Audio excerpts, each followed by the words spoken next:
നമസ്കാരം, good morning. എല്ലാ പ്രിയപ്പെട്ട പ്രേക്ഷകർക്കും രാവിലെയിലേക്ക് സ്വാഗതം. എല്ലാവർക്കും സന്തോഷം നിറഞ്ഞൊരു ദിവസം ആദ്യം തന്നെ ആശംസിക്കുകയാണ്. ഇന്നത്തെ വാർത്തകളിലേക്കൊക്കെ വരികയാണെങ്കിൽ അവസാന നിയമസഭാ സമ്മേളനം അതിന്ന് ആരംഭിക്കുകയാണ്. ഒപ്പം തന്നെ ശബരിമല സ്വർണ്ണക്കൊള്ള, പിന്നെ കോഴിക്കോട് ലൈംഗികാരോപണത്തെ തുടർന്ന് മരണപ്പെട്ട ദീപകിന്റെ മരണവുമായി ബന്ധപ്പെട്ടുള്ള തുടർ നടപടികൾ, നീക്കങ്ങൾ, അതിനെപ്പറ്റിയൊക്കെയുള്ള വാർത്തകൾ ഇന്നുണ്ട്. അതിലേക്കൊക്കെ നമുക്ക് പോകാം. പ്രധാന വാർത്തകൾക്ക് ശേഷം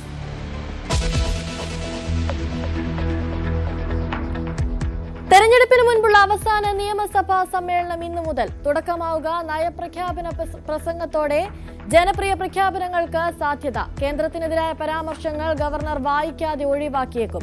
സ്വർണ്ണക്കൊള്ളയും രാഹുൽ മാങ്കൂട്ടവും വർഗീയ പരാമർശ വിവാദങ്ങളും സമ്മേളനത്തിൽ ചർച്ചയാകും.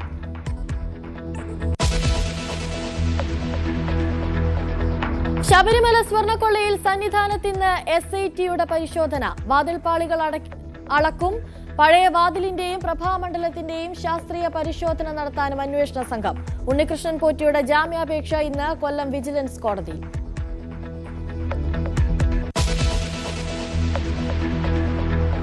രാഹുൽ മാങ്കൂട്ടത്തിന്റെ ജാമ്യാപേക്ഷ ഇന്ന് സെഷൻസ് കോടതിയിൽ പരിഗണിക്കുന്നത്. പത്തനംതിട്ട ജില്ലാ സെഷൻസ് കോടതി. രാഹുൽ സെഷൻസ് കോടതിയെ സമീപിച്ചത് തിരുവല്ല മജിസ്ട്രേറ്റ് കോടതി ജാമ്യാപേക്ഷ തള്ളിയതോടെ.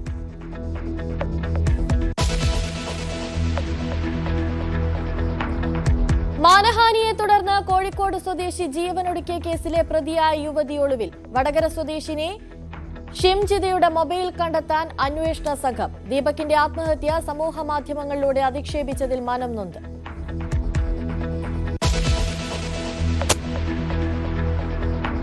കേരള ആർട്ടിസാൻസ് ഡെവലപ്മെന്റ് കോർപ്പറേഷനിലെ അഴിമതിയിൽ വിജിലൻസ് റിപ്പോർട്ട് പൂഴ്ത്തി. ടെൻഡറുകൾ അട്ടിമറിച്ച് ബിനാമി സ്ഥാപനങ്ങളുടെ പേരിൽ കോടികളുടെ വെട്ടിപ്പെന്ന് കണ്ടെത്തൽ. തന്നെ പുറത്താക്കിയെന്ന് അഴിമതിക്കാർക്കെതിരെ നടപടി ആവശ്യപ്പെട്ടതിനെ തുടർന്നെന്ന് മുൻ MD അജിത് കുമാർ ന്യൂസ് 18നോട്.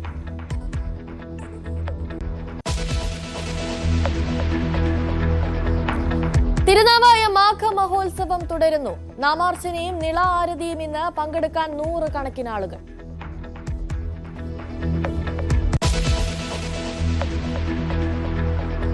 തീരുവ നയത്തിൽ ട്രംപിന് തിരിച്ചടി ലഭിക്കുമോ? താരിഫ് നയത്തിൽ US സുപ്രീം കോടതി വിധി ഇന്ന്. അടിയന്തര സാഹചര്യത്തിൽ പ്രസിഡന്റിന് പ്രത്യേക അധികാരങ്ങൾ നൽകുന്ന നിയമം ബാധകമോ എന്നതിൽ തീരുമാനം.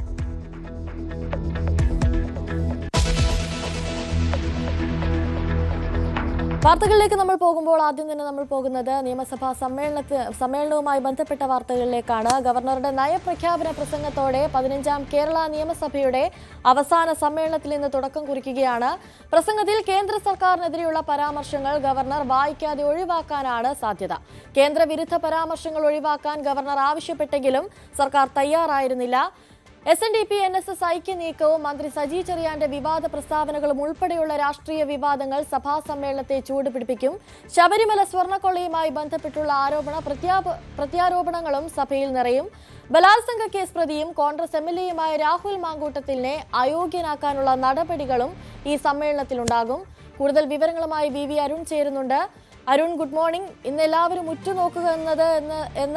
ഉറ്റുനോക്കുന്ന പ്രധാനപ്പെട്ട വിഷയം എന്ന് പറയുന്നത് ഗവർണറുടെ നയപ്രഖ്യാപനമാണ്. അത് ഗവർണർ സർക്കാർ നൽകിയ അതേപടി വായിക്കുമോ, അതോ കേന്ദ്ര സർക്കാരിനെതിരായിട്ടുള്ള പരാമർശങ്ങൾ തള്ളിക്കൊണ്ടായിരിക്കുമോ നയപ്രഖ്യാപനം വായിക്കുമോ എന്നതാണ് എല്ലാവരും ഉറ്റുനോക്കുന്ന പ്രധാന വിഷയം എന്ന് പറയുന്നത്.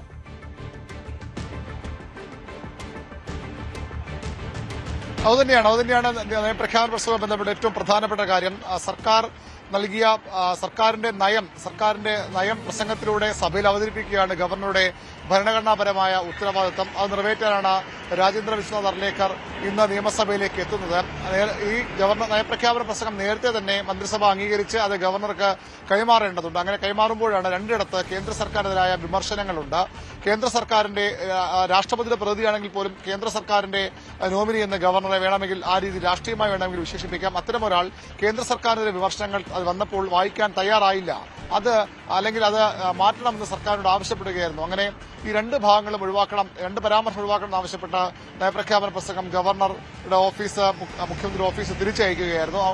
അപ്പോഴാണ് സർക്കാർ നിലപാട് അറിയിച്ചത്.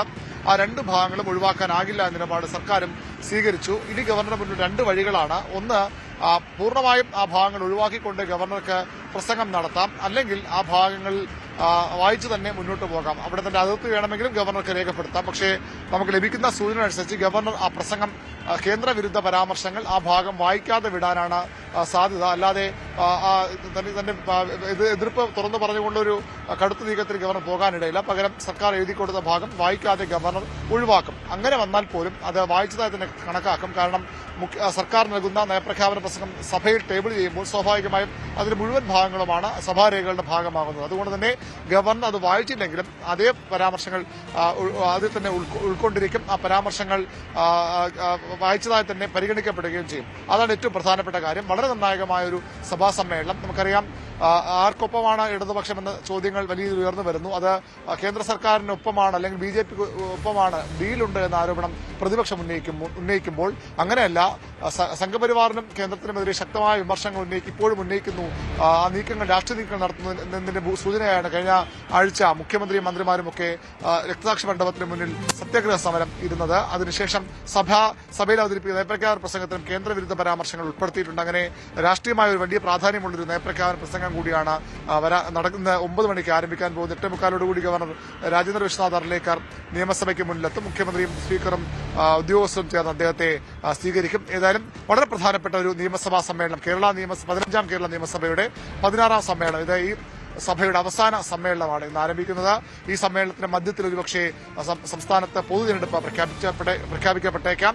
ആ പൊതുതെരഞ്ഞെടുപ്പിലേക്കാകും പോവുക. മാർച്ച് 26 വരെയുള്ള 32 ദിവസം നീളുന്ന ഒരു സഭാ സമ്മേളനമാണ് പ്ലാൻ ചെയ്തിരിക്കുന്നതെങ്കിലും ഒരുപക്ഷെ അതുവരെ സഭ നീണ്ടുപോകാൻ ഇടയില്ല. അതിനു മുമ്പ് തന്നെ തെരഞ്ഞെടുപ്പ് പ്രഖ്യാപനം വന്നാൽ സഭ വെട്ടിച്ചുരുക്കാൻ സാധ്യതയുണ്ട്. രാഷ്ട്രീയമായി രണ്ട് മുന്നണികൾക്കും ഏറെ പറയാനുള്ള സഭാ സമ്മേളനമാണ്. കാരണം ഭരണപക്ഷത്തിന് തങ്ങളുടെ നേട്ടങ്ങൾ അവതരിപ്പിക്കാനുള്ള തദ്ദേശ തെരഞ്ഞെടുപ്പിലുണ്ടായ തിരിച്ചടി മറികടക്കാനുള്ള വഴികൾ, പുതിയ പ്രഖ്യാപനങ്ങൾ, ബജറ്റ് ഏറ്റവും പ്രധാനപ്പെട്ടത് 29-ന് ഈ സർക്കാരിന്റെ അവസാനത്തെ ബജറ്റ് അവതരിപ്പിക്കും. സാധാരണഗതിയിൽ അത് ഒരു വോട്ടോൺ അക്കൗണ്ടായി അവതരിപ്പിക്കാം. പക്ഷേ ഇപ്പോൾ തവണ സമ്പൂർണ്ണ ബജറ്റ് തന്നെ അവതരിപ്പിക്കുകയാണ് KN ബാലഗോപാൽ. നിരവധി ക്ഷേമ പ്രഖ്യാപനങ്ങൾ, വികസന പ്രഖ്യാപനങ്ങൾ, ജനപ്രിയ പ്രഖ്യാപനങ്ങൾ ഈ ബജറ്റിൽ ഉണ്ടാകുമെന്ന് പ്രതീക്ഷിക്കപ്പെടുന്നു. കാരണം ആഴ്ചകൾക്കപ്പുറം പൊതു തെരഞ്ഞെടുപ്പ് വരാൻ പോവുകയാണ്. തദ്ദേശ തെരഞ്ഞെടുപ്പിന് മുമ്പ് വലിയ പ്രഖ്യാപനങ്ങൾ സർക്കാർ നടത്തിയെങ്കിലും അത് പൂർണ്ണമായും ഇടതുമുന്നണി ഗുണമായി മാറിയില്ല. തെരഞ്ഞെടുപ്പിൽ തിരിച്ചടി ഉണ്ടായിരിക്കുന്നു ഇടതുമുന്നണിക്ക്. അത് മറികടക്കാനുള്ള പ്രഖ്യാപനങ്ങൾ, സർക്കാർ ജീവനക്കാരെയൊക്കെ മുന്നിൽ കണ്ട പ്രഖ്യാപനങ്ങൾ ഉണ്ടാകും. രാഷ്ട്രീയമായി മറ്റൊരു പ്രാധാന്യം കൂടി ഉള്ളത്, ഒന്ന് 2 MLA-മാർ കഴിഞ്ഞ നിയമസഭാ സമ്മേളനം ചേരുമ്പോൾ MLA-മാരിൽ ഒരാളിപ്പോൾ MLA അല്ലാതായിരിക്കുന്നു. അത് തിരുവനന്തപുരം സെൻട്രലിലെ MLA ആന്റണി രാജുവാണ്. തൊണ്ടി മുതൽ തിരുമറി കേസിൽ കോടതി ശിക്ഷിച്ച് ആന്റണി രാജുവിന്റെ നിയമസഭാ അംഗത്വം റദ്ദായി. മറ്റൊരു MLA ജയിലിലാണ്. രാഹുൽ മാങ്കൂട്ടത്തിൽ കോൺഗ്രസിന്റെ MLA ആണ്. പാലക്കാട് MLA ആണ്. വലിയ പ്രതീക്ഷയോടുകൂടി കോൺഗ്രസ് ഉയർത്തിക്കൊണ്ടുവന്ന യുവ നേതാവാണ്. ആ MLA തുടർച്ചയായ ലൈംഗിക പീഡന ബലാത്സംഗ പരാതികളിൽപ്പെട്ട 3ാമത്തെ പരാതിയിൽ ജയിലിലായിട്ടിപ്പോൾ 1.5 ആഴ്ചയിലേറെ പിന്നിടുന്നു. അത് കോൺഗ്രസ് തിരിച്ചടിയാവുന്ന രാഷ്ട്രീയ സാഹചര്യമുണ്ട്. രാഹുൽ മാങ്കൂട്ടത്തിനെ പാർട്ടിയിൽ നിന്ന് തന്നെ പുറത്താക്കി എന്ന് പറഞ്ഞ് രക്ഷപ്പെടാൻ ശ്രമിക്കുമ്പോഴും കോൺഗ്രസ് ടിക്കറ്റ് ജയിച്ചു വന്ന ആൾ തന്നെ ഇപ്പോൾ ജയിലിലാണ്. അത് ഭരണപക്ഷത്തിന്, കോൺഗ്രസിനെതിരെ, പ്രതിപക്ഷത്തിനെതിരെ ആയുധമാകുമെന്ന് ഉറപ്പാണ്. സഭ ഇതുവരെ നടത്തിയിട്ടില്ലാത്ത തരത്തിലുള്ള ഒരു നീക്കവും ഇത്തവണ ഈ സമ്മേളനത്തിലുണ്ടാകാം. അത് അയോഗ്യതാ നീക്കമാണ്. ബലാത്സംഗ കേസിൽ ജയിലിലായിരിക്കുന്ന രാഹുൽ മാങ്കൂട്ടത്തിനെതിരെ അയോഗ്യതാ നടപടികളിലേക്ക് ഈ സെഷൻ കടന്നേക്കും. ഇടതുമുന്നണിയുടെ CPM-ന്റെ MLA DK മുരളി സ്പീക്കർക്ക് ഇതുമായി ബന്ധപ്പെട്ട് പരാതി നൽകിയിട്ടുണ്ട്. സ്പീക്കർ ആ പരാതി പരിശോധിച്ച് സഭയിൽ അവതരിപ്പിക്കാൻ അനുമതി നൽകും. അതിനുശേഷം അത് സഭയുടെ എത്തിക്സ് ആൻഡ് പ്രിവിലേജ് കമ്മിറ്റിയുടെ പരിഗണനയ്ക്ക് വിടും. അങ്ങനെ വന്നാൽ സ്വാഭാവികമായും രാഹുലിനെതിരെ ഗുരുതരമായ കുറ്റകൃത്യങ്ങൾ ചുമത്തിയ സാഹചര്യത്തിൽ ഒരുപക്ഷെ അയോഗ്യരാക്കാനുള്ള ശുപാർശയാകാം എത്തിക്സ് കമ്മിറ്റി നൽകാൻ പോകുന്നത്. അത് വന്നാൽ, അത്ര ശുപാർശ വന്നാൽ പിന്നീട് സഭാനാഥനായ മുഖ്യമന്ത്രി ഒരു പ്രമേയം അവതരിപ്പിച്ച് രാഹുലിനെ അയോഗ്യരാക്കുന്ന നടപടിയിലേക്ക് കടക്കാനുള്ള സാധ്യതയാണ് തെളിഞ്ഞു വരുന്നത്. അങ്ങനെയെങ്കിൽ അത് കേരള നിയമസഭയുടെ ചരിത്രത്തിലെ ആദ്യ സംഭവമാവും. ഒരു MLA-യും കേരള നിയമസഭ ഇതുവരെ അയോഗ്യനാക്കിയിട്ടില്ല. അത്തരമൊരു ചരിത്രപരമായ ഒരു നീക്കം കൂടി ഈ സെഷനിൽ ഉണ്ടാകുമെന്ന് പ്രതീക്ഷിക്കപ്പെടുന്നു. രാഷ്ട്രീയമായി രണ്ട് മുന്നണികൾക്കും പറയാനേറെ വിഷയങ്ങളുണ്ട്. ശബരിമല സ്വർണ്ണക്കൊള്ള പൂർണ്ണമായും CPM-ന്റെ തലയിലായിരുന്ന വിഷയമാണ്. പക്ഷേ അത് അന്വേഷണം മുന്നോട്ട് പോകുമ്പോൾ അത് UDF-നെ കൂടി, കോൺഗ്രസിന്റെ കാലത്തെ ഭരണസമിതിയുടെ കാര്യം കൂടി അന്വേഷിക്കണമെന്ന ആവശ്യം ഉയർന്നു വരുന്നു. അത്തരം ചില വിവരങ്ങൾ പുറത്തു വരുന്നു. അങ്ങനെ തിരിച്ചടിക്കാൻ ഭരണപക്ഷവും തയ്യാറെടുക്കും. ശബരിമല സ്വർണ്ണക്കൊള്ള ഈ കഴിഞ്ഞ സഭാ സമ്മേളനത്തിൽ ഏറ്റവും ശക്തമായ വിഷയമായിരുന്നു. പ്രതിപക്ഷം സർക്കാരിന് ആഞ്ഞടിച്ച വിഷയമായിരുന്നു.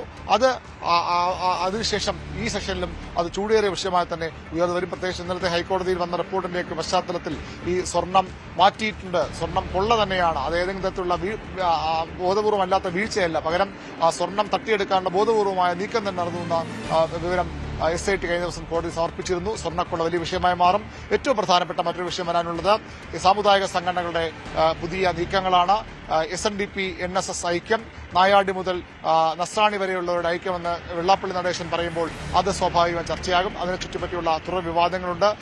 സജി ചെറിയാന്റെ വർഗീയ പ്രസ്താവനയുണ്ട്. വെള്ളാപ്പള്ളിയോടുള്ള മുന്നണികളുടെ നിലപാടുകളുണ്ട്. അങ്ങനെ ചർച്ച ചെയ്യാൻ നിരവധി വിഷയങ്ങളുണ്ട്. ഇരുപക്ഷത്തിലും ആക്രമണ പ്രത്യാക്രമണത്തിന് നിരവധി ആയുധങ്ങളുണ്ട്. അതൊക്കെ ഈ സഭാ സമ്മേളനത്തിൽ തീർച്ചയായും ഉയർന്നു വരുമെന്ന് ഉറപ്പാണ്.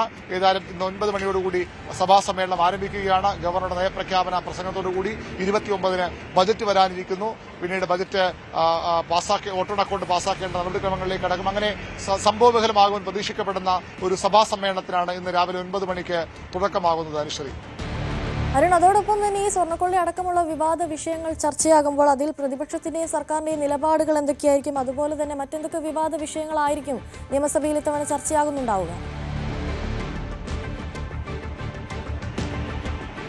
സ്വർണ്ണക്കൊള്ള തന്നെയാകും ആ കാര്യത്തിൽ ഏറ്റവും പ്രധാനപ്പെട്ട ഒരു വിഷയം. കാരണം സ്വർണ്ണക്കൊള്ളയിൽ പോറ്റിയെ കയറ്റിയത് ആരെന്ന ചോദ്യത്തിന് ആദ്യഘട്ടം മുതൽ CPM-നെ പ്രതിരോധത്തിലാക്കി പ്രതിസ്ഥാനം നിർത്തിയായിരുന്നു കോൺഗ്രസിന്റെ നീക്കം. എന്നാൽ ഇപ്പോൾ അങ്ങനെയല്ല. പോറ്റിയെ കയറ്റിയത് കോൺഗ്രസ് ഭരണകാലത്താണ്. കോൺഗ്രസിന്റെ ഭരണസമിതി കാലത്ത് വലിയ ക്രമക്കേട് നടന്നുവെന്ന ആരോപണം ഭരണപക്ഷം ഇടതുപക്ഷം ഉന്നയിക്കുന്നുണ്ട്. കോടതിയിൽ വന്ന പുതിയ ചില വെളിപ്പെടുത്തലുകൾ ആ രീതിയിലാണ് അന്വേഷണത്തെ മുന്നോട്ട് കൊണ്ടുപോകുന്നത്. സോണിയാഗാന്ധി കിടത്തേക്ക് എങ്ങനെ ഈ കൊള്ളക്കാരനെത്തി, കട്ടവനും വിറ്റവനും എങ്ങനെ എത്തിയെന്ന ചോദ്യം CPM ഉന്നയിക്കുന്നുണ്ട്. കോൺഗ്രസിന്റെ MP അടൂർ പ്രകാശ് അടക്കമുള്ളവരുടെ ഈ ഉണ്ണികൃഷ്ണൻ പോറ്റിയുമായുള്ള ബന്ധത്തെക്കുറിച്ചുള്ള അന്വേഷണം വേണമെന്ന ആവശ്യമുണ്ട്. മറുഭാഗത്ത് തന്ത്രിയിൽ മാത്രം അന്വേഷണം ഒതുങ്ങിയാൽ പോരാ. ശബരിമല പോലെ ഏറ്റവും പ്രധാനപ്പെട്ട ക്ഷേത്രത്തിന്റെ തന്ത്രി തന്നെ ഇപ്പോൾ ജയിലിലാണ്. അത് സ്വാഭാവികമായും സഭാ സമ്മേളനത്തിൽ അത്തരം ചർച്ചകൾ ഉയർന്നു വരും. എന്തുകൊണ്ട് മന്ത്രി അറസ്റ്റ് ചെയ്യുന്ന ചോദ്യം ഭരണപക്ഷത്തിനെതിരെ പ്രതിപക്ഷം ഇപ്പോഴും ചോദിക്കുന്നുണ്ട്. സ്വാഭാവികം അതിൽ രാഷ്ട്രീയം പ്രചരണ വിഷയമായത് ഇതിനകം മാറിയിട്ടുണ്ട്. അത്തരം കാര്യങ്ങൾ മറുപടി പറയും. തദ്ദേശ തെരഞ്ഞെടുപ്പിലെ വലിയ വിജയത്തിന്റെ ആത്മവിശ്വാസത്തിലാണ് UDF ഈ സഭയിലേക്ക് കടന്നുവരുന്നത്. തദ്ദേശ തെരഞ്ഞെടുപ്പ് ഏൽപ്പിച്ച ഒരു ആഘാതം ഇടതുമുന്നണിക്കുണ്ട്. അത് മറികടക്കാനുള്ള വഴികളിൽ അവർ ഇപ്പോൾ ഏർപ്പെട്ടിരിക്കുകയാണ്. ഏതായാലും തദ്ദേശ തെരഞ്ഞെടുപ്പ് ഫലവും വലിയ ചർച്ചയായി മാറാനിടയുണ്ട്. ഒരു ഭരണ തുടർച്ച എന്ന വലിയ സ്വപ്നവുമായി മുന്നോട്ട് വന്ന സർക്കാരിന്, ഇടതുപക്ഷത്തിന് തിരിച്ചടി ലഭിക്കും. ജനങ്ങൾ ഇപ്പോഴേ മാറ്റത്തിന് വേണ്ടി വിധിയെഴുതാൻ തയ്യാറെടുത്തു കഴിഞ്ഞുവെന്നാണ് പ്രതിപക്ഷം പറയുന്നത്. തദ്ദേശ തെരഞ്ഞെടുപ്പ് അത്തരത്തിലുള്ള ആത്മവിശ്വാസമാണ് അവർക്ക് നൽകുന്നത്. സ്വാഭാവികമായും അത്തരം കാര്യങ്ങളും ചർച്ചയിൽ ഉയർന്നു വരും. ഏറ്റവും നിർണായകമായ സഭാ സമ്മേളനമാണ്, ഏറ്റവും പ്രധാനപ്പെട്ട സഭാ സമ്മേളനമാണ്. അത് രാഷ്ട്രീയമായും അതുപോലെ തന്നെ സഭാ ചരിത്രത്തിൽ ചില അപൂർവതകൾക്ക് നേരത്തെ സൂചിപ്പിച്ച രാഹുൽ മാങ്കൂട്ടത്തിന്റെ അയോഗ്യത അടക്കമുള്ള വിഷയങ്ങളിൽ ഒരു പുതിയ ചരിത്രം ഒരുപക്ഷെ സൃഷ്ടിക്കപ്പെടാൻ പോകുന്ന സഭാ സമ്മേളനമാണ്. രണ്ടു പക്ഷത്തിലും തങ്ങളുടെ ആയുധങ്ങൾ, ഏറ്റവും തന്ത്രങ്ങൾ ഒക്കെ രാഗി വിനിക്കാനുള്ള അവസരമാണ്. ഒരു തദ്ദേശ തെരഞ്ഞെടുപ്പിന് ശേഷം നിയമസഭാ തെരഞ്ഞെടുപ്പിന് പടിവാതിൽക്കൽ ഒരു സഭാ സമ്മേളനം. ഇവിടെ നിന്ന് സഭാ സമ്മേളനം അവസാനിപ്പിച്ച് ഭരണപക്ഷവും പ്രതിപക്ഷവും പോകുന്നത് തെരഞ്ഞെടുപ്പ് രംഗത്തേക്കാണ്, നേരിട്ട് തെരഞ്ഞെടുപ്പ് രംഗത്തേക്കാണ്. പലരും വീണ്ടും മത്സരിക്കാൻ തയ്യാറെടുക്കുന്നു. ചിലർക്ക് സീറ്റുണ്ടാകില്ല. ഭരണ തുടർച്ച എന്ന പ്രതീക്ഷയുമായി വീണ്ടും ഒരു അധികാരത്തിൽ തന്നെ എത്തി വീണ്ടും സഭയിലേക്ക് വരാമെന്ന പ്രതീക്ഷയോടുകൂടി ഭരണപക്ഷം പോകുമ്പോൾ 10 വർഷത്തെ ഇടവേളയ്ക്ക് ഭരണത്തിൽ നിന്ന് മാറ്റി നിർത്തപ്പെട്ട അവസ്ഥയ്ക്ക് അറുതി വരുത്താമെന്ന പ്രതീക്ഷയിൽ പ്രതിപക്ഷവും ഈ സഭ വിട്ട് ഇറങ്ങും.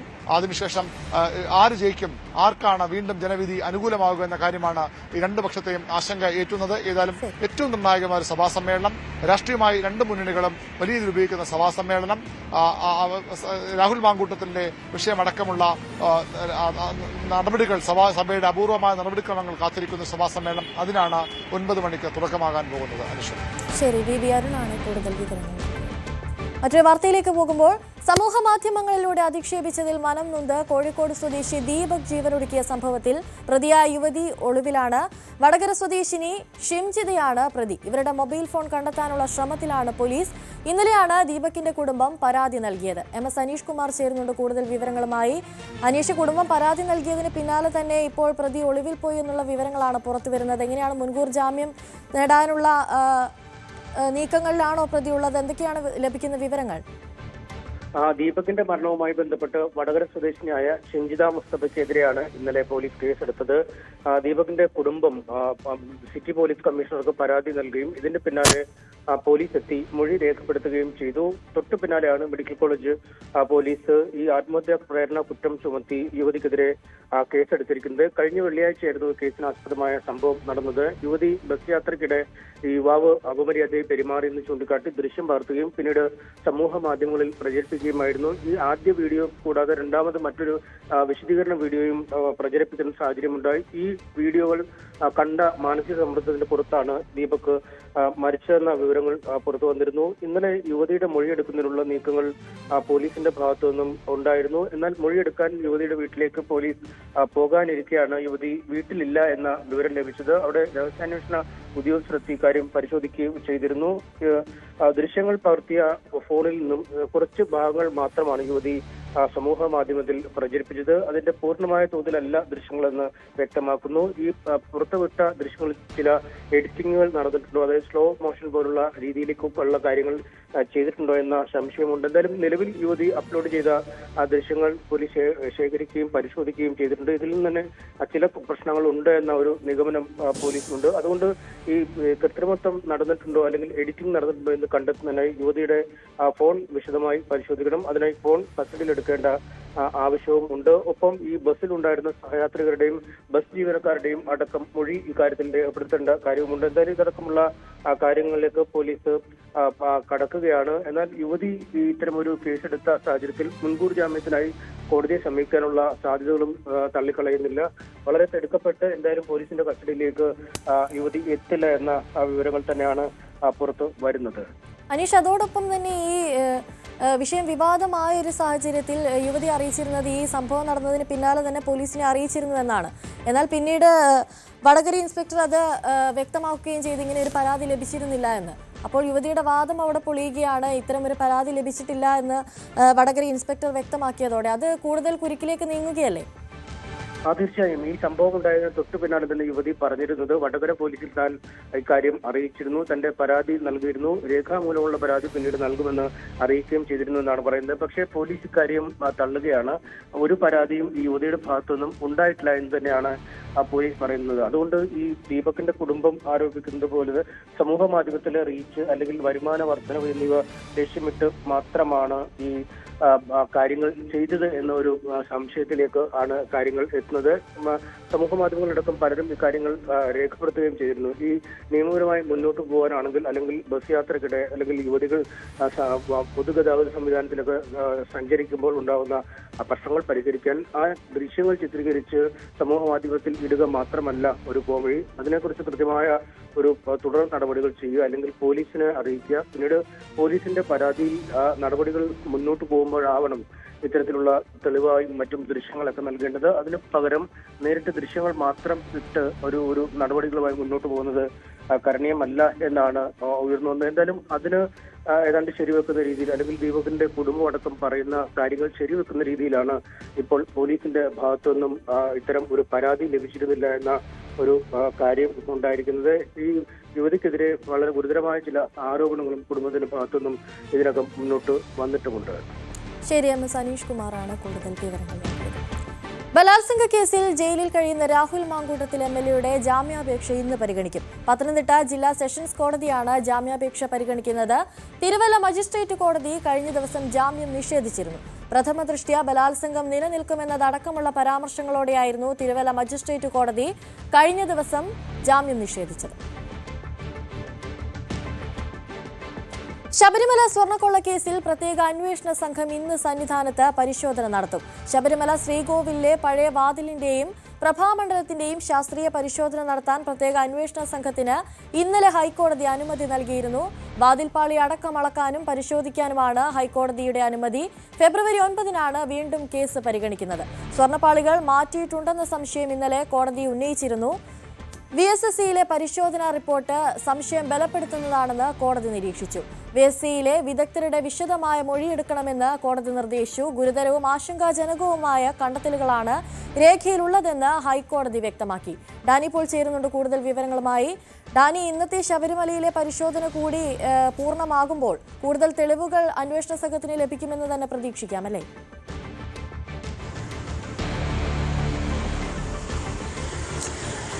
അനുശ്രീ, ഇന്നത്തെ പരിശോധന വളരെ നിർണായകം തന്നെയാണ്. കാരണം കഴിഞ്ഞ ദിവസം ഹൈക്കോടതിക്ക് മുന്നിലേക്ക് പ്രത്യേക അന്വേഷണ സംഘം സമർപ്പിച്ച റിപ്പോർട്ടിൽ ശബരിമലയിൽ നടന്നത് വ്യാപകമായ ഒരു കൊള്ളയാണ് എന്ന രീതിയിൽ തന്നെയുള്ള നിഗമനങ്ങളിലേക്ക് പോകാനാണ് പൊതുവിൽ കോടതി അത് നിരീക്ഷിക്കുമ്പോൾ കണ്ടത്.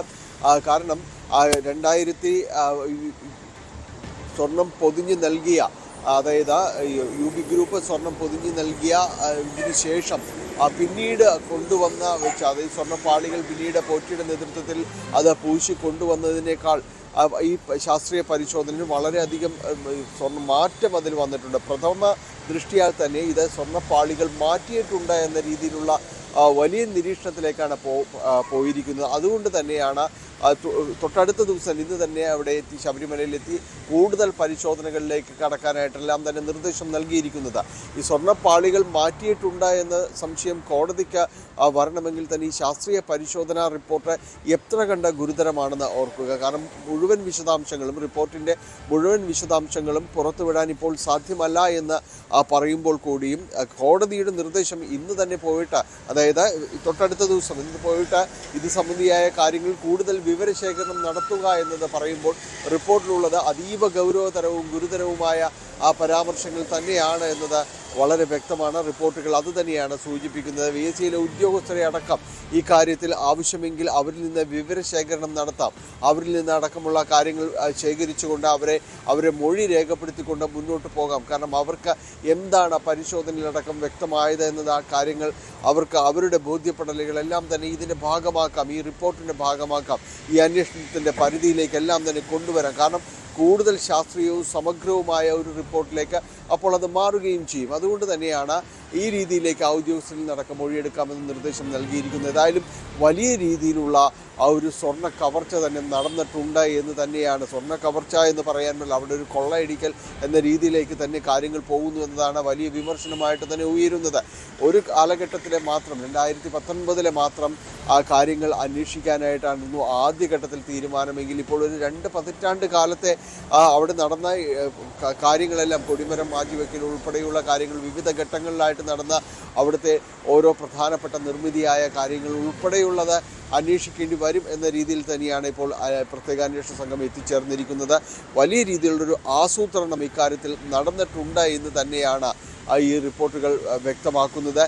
പ്രത്യേക അന്വേഷണ സംഘം അവർക്ക് ലഭിച്ച VSCയുടെ പരിശോധന ലാബിൽ നിന്ന് ലഭിച്ച റിപ്പോർട്ടും അവരുടെ നിഗമനങ്ങളും അടക്കമാണ് കോടതിയിൽ റിപ്പോർട്ടായിട്ട് സമർപ്പിച്ചിരിക്കുന്നത്. 11 പേരെ ഇതിനകം തന്നെ ഈ കാര്യവുമായി ബന്ധപ്പെട്ടുകൊണ്ട് അറസ്റ്റ് രേഖപ്പെടുത്തിയിട്ടുണ്ട്. 22ഓളം കുറ്റങ്ങൾ ഇവർക്കെതിരെ ചുമത്തിയിട്ടുണ്ട്. പക്ഷേ കോടതി ഈ കാര്യങ്ങളെല്ലാം പരിശോധിച്ച ശേഷം പറയുന്നത് ഈ നിര ഇനിയും നീള സാധ്യതയുള്ളത് തന്നെയാണ്. കൂടുതൽ പേരിലേക്ക് അന്വേഷണം എത്തേണ്ടതുണ്ട്. ഈ റിപ്പോർട്ടിൻ്റെ ഒരു ഭാഗത്ത് പറയുന്നത് ഏതാണ്ട് 5ഓളം പേര് ഇപ്പോഴും തന്നെ സംശയാസ്പദമായി നിലനിൽക്കുന്നു എന്നതാണ്. അവരിൽ 3 പേർക്കടക്കം വളരെ കൃത്യമായ രീതിയിലേക്ക് അവർക്കെതിരെയുള്ള തെളിവുകളുടെ ശേഖരണത്തിനുമാണ് എന്നത് പറയുന്നു. അപ്പോൾ അവർക്കെതിരെ അന്വേഷണം ശക്തമാക്കാനുള്ള നിർദ്ദേശം അടക്കമുള്ള കാര്യങ്ങളുണ്ട്. അപ്പോൾ വൈകാതെ തന്നെ ഇക്കാര്യത്തിൽ കൂടുതൽ അറസ്റ്റുകൾ ഇക്കാര്യത്തിൽ ഉണ്ടാകുമെന്നതിൻ്റെ സുവ്യക്തമായ സൂചനകൾ തന്നെയാണ് ഈ പ്രത്യേക അന്വേഷണ സംഘം സമർപ്പിച്ച റിപ്പോർട്ടിലടക്കമുള്ളത്. ഇന്ന് അവിടെ ശബരിമലയിൽ നടത്തുന്ന പരിശോധന ഈ കേസിനെ സംബന്ധിച്ചിടത്തോളം അതിനിർണായകമായ കാര്യം തന്നെയാണ്. കാരണം റിപ്പോർട്ട് സമർപ്പിച്ച ഉടൻ തന്നെ തൊട്ടടുത്ത ദിവസം തന്നെയാണ് കോടതി ഇതുമായി ബന്ധപ്പെട്ടുകൊണ്ട് കൂടുതൽ അന്വേഷണത്തിലേക്ക് കടക്കാനായിട്ട് നിർദ്ദേശിച്ചിരിക്കുന്നത്. അതുകൊണ്ട് ഇന്ന് പ്രത്യേക അന്വേഷണ സംഘം ശബരിമലയിൽ എത്തുകയും കൂടുതൽ പരിശോധന ഇക്കാര്യങ്ങളിലെല്ലാം തന്നെ നടത്തുകയും ചെയ്തു. കാരണം വിശദമായൊരു പരിശോധന അവർക്ക് അവിടെ നടത്തേണ്ടതുണ്ട്. കാരണം എല്ലാത്തിനും അവിടെ കാണിക്കായി ലഭിച്ചിരിക്കുന്ന വസ്തുക്കൾ അടക്കമുള്ള കാര്യങ്ങളുണ്ട്. അപ്പോൾ ഇതെല്ലാം തന്നെ മാറ്റിയിട്ടുണ്ടോ എന്നതടക്കമുള്ള കാര്യങ്ങൾ പറയുന്നു. കോടതി തന്നെ ഇന്നലെ ഒരു ഘട്ടത്തിൽ പറഞ്ഞത് ഭഗവാന്റെ സ്വത്തുക്കൾ അത് സംരക്ഷിക്കേണ്ടവർ തന്നെ പലരും തന്നെ ഇത് അവിടെ നിന്ന് കടത്താനുള്ള ഒരു ശ്രമത്തിനെല്ലാം തന്നെ കൂട്ടുനിന്നോ എന്ന് സംശയിക്കേണ്ടിയിരിക്കുന്നു എന്ന് പറയുന്നു. അപ്പോൾ ഈ ഒരു 20 വർഷത്തോളം നീണ്ടൊരു കാലയളവിൽ എന്തെല്ലാം കാര്യങ്ങൾ അവിടെ വന്നിട്ടുണ്ട്, പ്രത്യേകിച്ച് ഈ സ്വർണം പൂശുക, മാറ്റുക എന്നത് കാര്യങ്ങൾ, കൊടിമരം അടക്കമുള്ള കാര്യങ്ങൾ നമുക്കറിയാം. കഴിഞ്ഞ ദിവസങ്ങളിലെല്ലാം തന്നെ വളരെ വിവാദത്തിലേക്കെല്ലാം പോയത് വ്യാജവിവാഹനം അടക്കമുള്ള കാര്യങ്ങളെല്ലാം തന്നെയുണ്ട്. അപ്പോൾ ഈ കാര്യങ്ങളിലെല്ലാം തന്നെ സമഗ്രമായ ഒരു അന്വേഷണത്തിനാണ് SIT ഒരുങ്ങുന്നത്. സമഗ്രമായൊരു പരിശോധനയ്ക്കാണ് SIT ഒരുങ്ങുന്നത്. ഈ കാര്യങ്ങളിൽ ഇനി കൂടുതൽ പ്രതികൾ ഉണ്ടാകാനുള്ള സാധ്യത തന്നെയാണ് വളരെ സജീവമായി നിലനിൽക്കുന്നത്. 11 പ്രതികളാവില്ല, അതിൽ കൂടുതൽ പ്രതികളിലേക്ക് നീങ്ങാനുള്ള സാധ്യത, കൂടുതൽ അറസ്റ്റിനുള്ള സാധ്യതകളെല്ലാം തന്നെ വരുന്നു. ഏതായാലും വളരെ ലളിതമായ രീതിയിൽ ഒരുപക്ഷെ തുടങ്ങി എന്ന് പറയാവുന്ന ഒരു അന്വേഷണത്തിൻ്റെ ഒരു ഘട്ടം തന്നെയായിരുന്നു ആദ്യഘട്ടത്തിലേക്ക് വന്നിരുന്നത്. പക്ഷെ പിന്നീട് അത് നടുങ്ങുന്ന രീതിയിലേക്ക് ഈ കാര്യങ്ങളെല്ലാം തന്നെ മുന്നോട്ട് പോകുന്നു എന്നതാണ് നമുക്ക് ഇപ്പോഴുള്ള ഈ അന്വേഷണ പുരോഗതി വിലയിരുത്തിക്കൊണ്ട് പറയാൻ കഴിയുക. കൂടുതൽ അറസ്റ്റുകൾ ഇക്കാര്യങ്ങളിലുണ്ടാകും. അത് ഇന്നത്തെ പരിശോധനകളടക്കം ഈ കേസിൽ അതീവ നിർണായകം തന്നെയാണ്. ഒപ്പം 2025 PS പ്രശാന്തിന്റെ ഭരണസമിതിയിലേക്ക് കൂടി അന്വേഷണം നീട്ടണമെന്ന് കോടതി പറയുമ്പോൾ അവിടെയും ഈ സ്വർണ്ണക്കൊള്ളയുമായി ബന്ധപ്പെട്ടുള്ള കണ്ണികൾ നീളുന്നു എന്ന് വേണോ സംശയിക്കാൻ?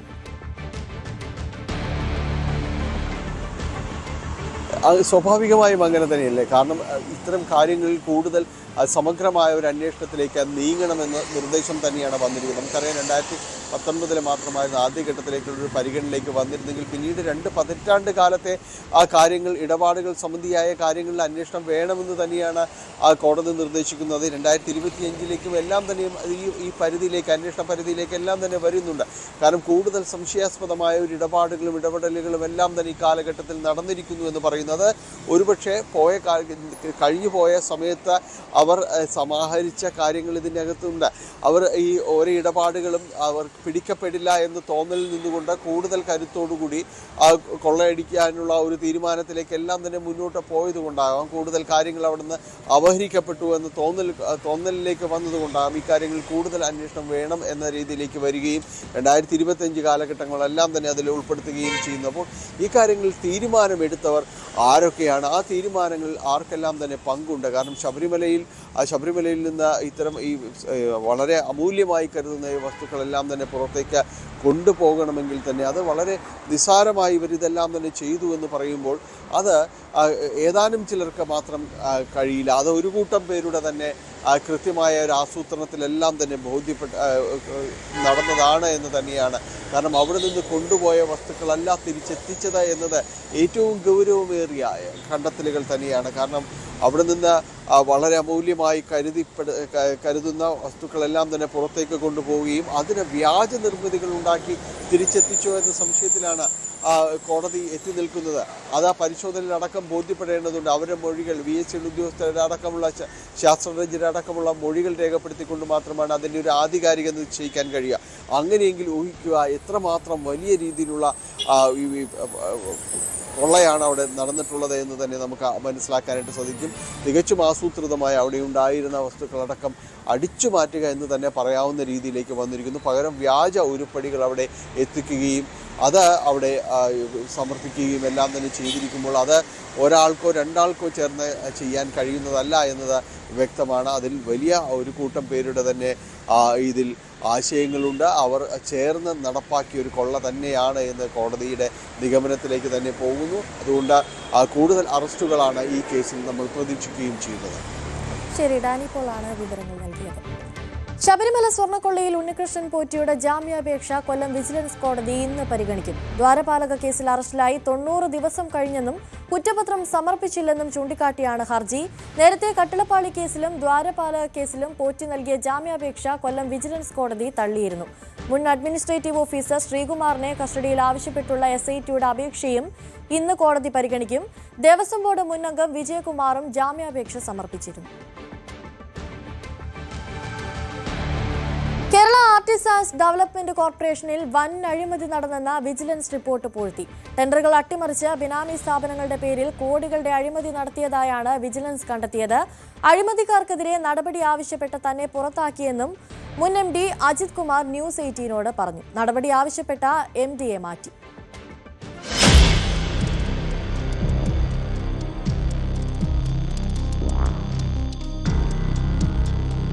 പൊതുമേഖലാ സ്ഥാപനമായ Kerala Artisans Development Corporation Kozhikode ഓഫീസിനെതിരെയാണ് ആരോപണം. കാഡ്കോ കോഴിക്കോട് ഓഫീസിൽ നിന്നുള്ള വർക്കുകളിൽ ഭൂരിഭാഗവും 3 കമ്പനികൾക്ക് മാത്രം നൽകിയതായാണ് പരാതി. MDക്ക് ലഭിച്ച പരാതി സർക്കാരിന് കൈമാറി. എന്നാൽ നടപടിയുണ്ടായില്ല. തുടർച്ചയായി ടെൻഡർ ലഭിക്കാതായതോടെ ഒരു സ്ഥാപന ഉടമ വിജിലൻസിൽ പരാതി നൽകി. തുടർന്ന് വിജിലൻസ് കോഴിക്കോട് യൂണിറ്റ് പ്രാഥമിക അന്വേഷണം നടത്തി. വിജിലൻസ് അന്വേഷണത്തിലെ കണ്ടെത്തലുകൾ ഇവയാണ്. കാഡ്കോ കോഴിക്കോട് ഓഫീസിന് കീഴിൽ രജിസ്റ്റർ ചെയ്തിട്ടുള്ളത് 29 യൂണിറ്റുകൾ. എന്നാൽ 2022-23 സാമ്പത്തിക വർഷം നൽകിയ 1681 ഓർഡറുകളിൽ ഭൂരിഭാഗവും 3 സ്ഥാപനങ്ങൾക്കായാണ് ലഭിച്ചത്. ഫിഡ്കോ അസോസിയേറ്റ്സ് എന്ന സ്ഥാപനത്തിന് ലഭിച്ചത് 672 വർക്ക്, ഫിഡ്കോ എന്റർപ്രൈസസിന് 652 വർക്ക് ഓർഡർ, മഹാദേവ ഫർണിച്ചറിന് 144 വർക്ക് ഓർഡറുകളും നൽകി.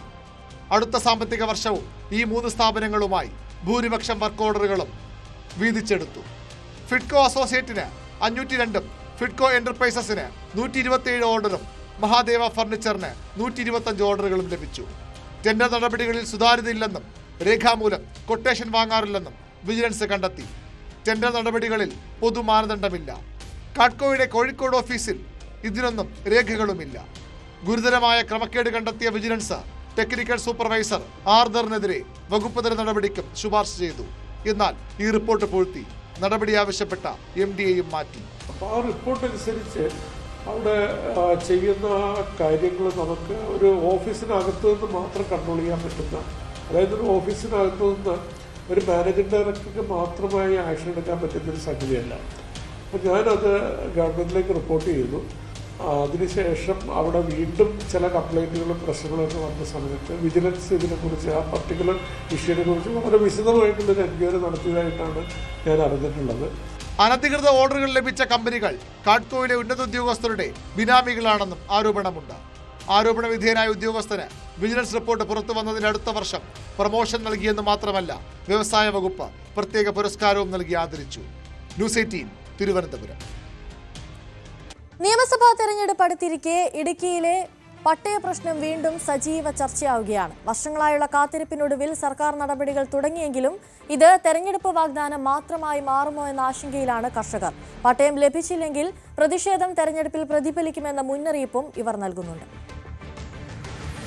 ഇടുക്കി കല്ലാർകുട്ടി പൊന്മുടി ഡാമുകളുടെ സുരക്ഷാ മേഖലയായ 3 ചെയിനിൽ താമസിക്കുന്ന ആയിരക്കണക്കിന് കുടുംബങ്ങളാണ് പതിറ്റാണ്ടുകളായി പട്ടയത്തിനായി കാത്തിരിക്കുന്നത്. 7 ചെയിൻ മേഖലയിലുള്ളവർക്ക് 1 വർഷം മുൻപ് പട്ടയം ലഭിച്ചെങ്കിലും 3 ചെയിനിലെ കർഷകർ ഇന്നും അവകാശരേഖകളില്ലാതെ സ്വന്തം മണ്ണിൽ അഭയാർത്ഥികളെപ്പോലെ കഴിയുകയാണ്. ഭൂമി പണയപ്പെടുത്താനോ വിൽക്കാനോ സാധിക്കില്ല. നിർമ്മാണ പ്രവർത്തനങ്ങൾക്കും കടുത്ത നിയന്ത്രണമുണ്ട്. ഞാനിവിടെ 40 വർഷമൊക്കെ കഴിഞ്ഞിട്ടുണ്ട് ഞങ്ങളിവിടെ വന്ന് താമസിക്കാൻ തുടങ്ങിയിട്ട്. അപ്പം ഞങ്ങൾക്ക് ഇതേവരെ പട്ടയത്തിൻ്റെ ഒന്നും ആയിട്ടില്ല. ഞങ്ങൾ അപേക്ഷകളൊക്കെ കൊടുത്തിട്ടുണ്ട്, പക്ഷേ പട്ടയം ഒന്നും ആയിട്ടില്ല. ഞങ്ങൾക്ക് പട്ടയം വേണം. പട്ടയം ഇല്ലാതെ കണ്ട് പറ്റത്തില്ല. പിന്നെ ഞങ്ങളുടെ കാലം കഴിഞ്ഞാലും ഞങ്ങളുടെ കുഞ്ഞുങ്ങൾക്കെങ്കിലും വേണം. അതുകൊണ്ട് ഞങ്ങൾക്ക് പട്ടയം അത്യാവശ്യമായിട്ട് വേണം. KSEBയുടെ സാങ്കേതിക തടസ്സവാദങ്ങളാണ് പലപ്പോഴും കർഷകരുടെ സ്വപ്നങ്ങൾക്ക് വിലങ്ങുതടിയാകുന്നത്. തിരഞ്ഞെടുപ്പ് മുന്നിൽ കണ്ട് റവന്യൂ മന്ത്രിയുടെ നേതൃത്വത്തിൽ കഴിഞ്ഞ ദിവസം അടിയന്തര യോഗം ചേരുകയും 10 ദിവസത്തിനകം റിപ്പോർട്ട് നൽകാൻ കളക്ടർക്ക് നിർദ്ദേശം നൽകുകയും ചെയ്തിട്ടുണ്ട്. റവന്യൂ, വൈദ്യുതി, സർവേ വകുപ്പുകൾ ഉൾപ്പെട്ട പ്രത്യേക സമിതിയാകും ഇതിൽ അന്തിമ തീരുമാനമെടുക്കുക. എന്നാൽ മുൻകാലങ്ങളിലും തിരഞ്ഞെടുപ്പ് വേളയിൽ ഇത്തരം പ്രഖ്യാപനങ്ങൾ ഉണ്ടായതല്ലാതെ പ്രായോഗിക നടപടികൾ ഉണ്ടായിട്ടില്ലെന്ന് കർഷകർ കുറ്റപ്പെടുത്തുന്നു.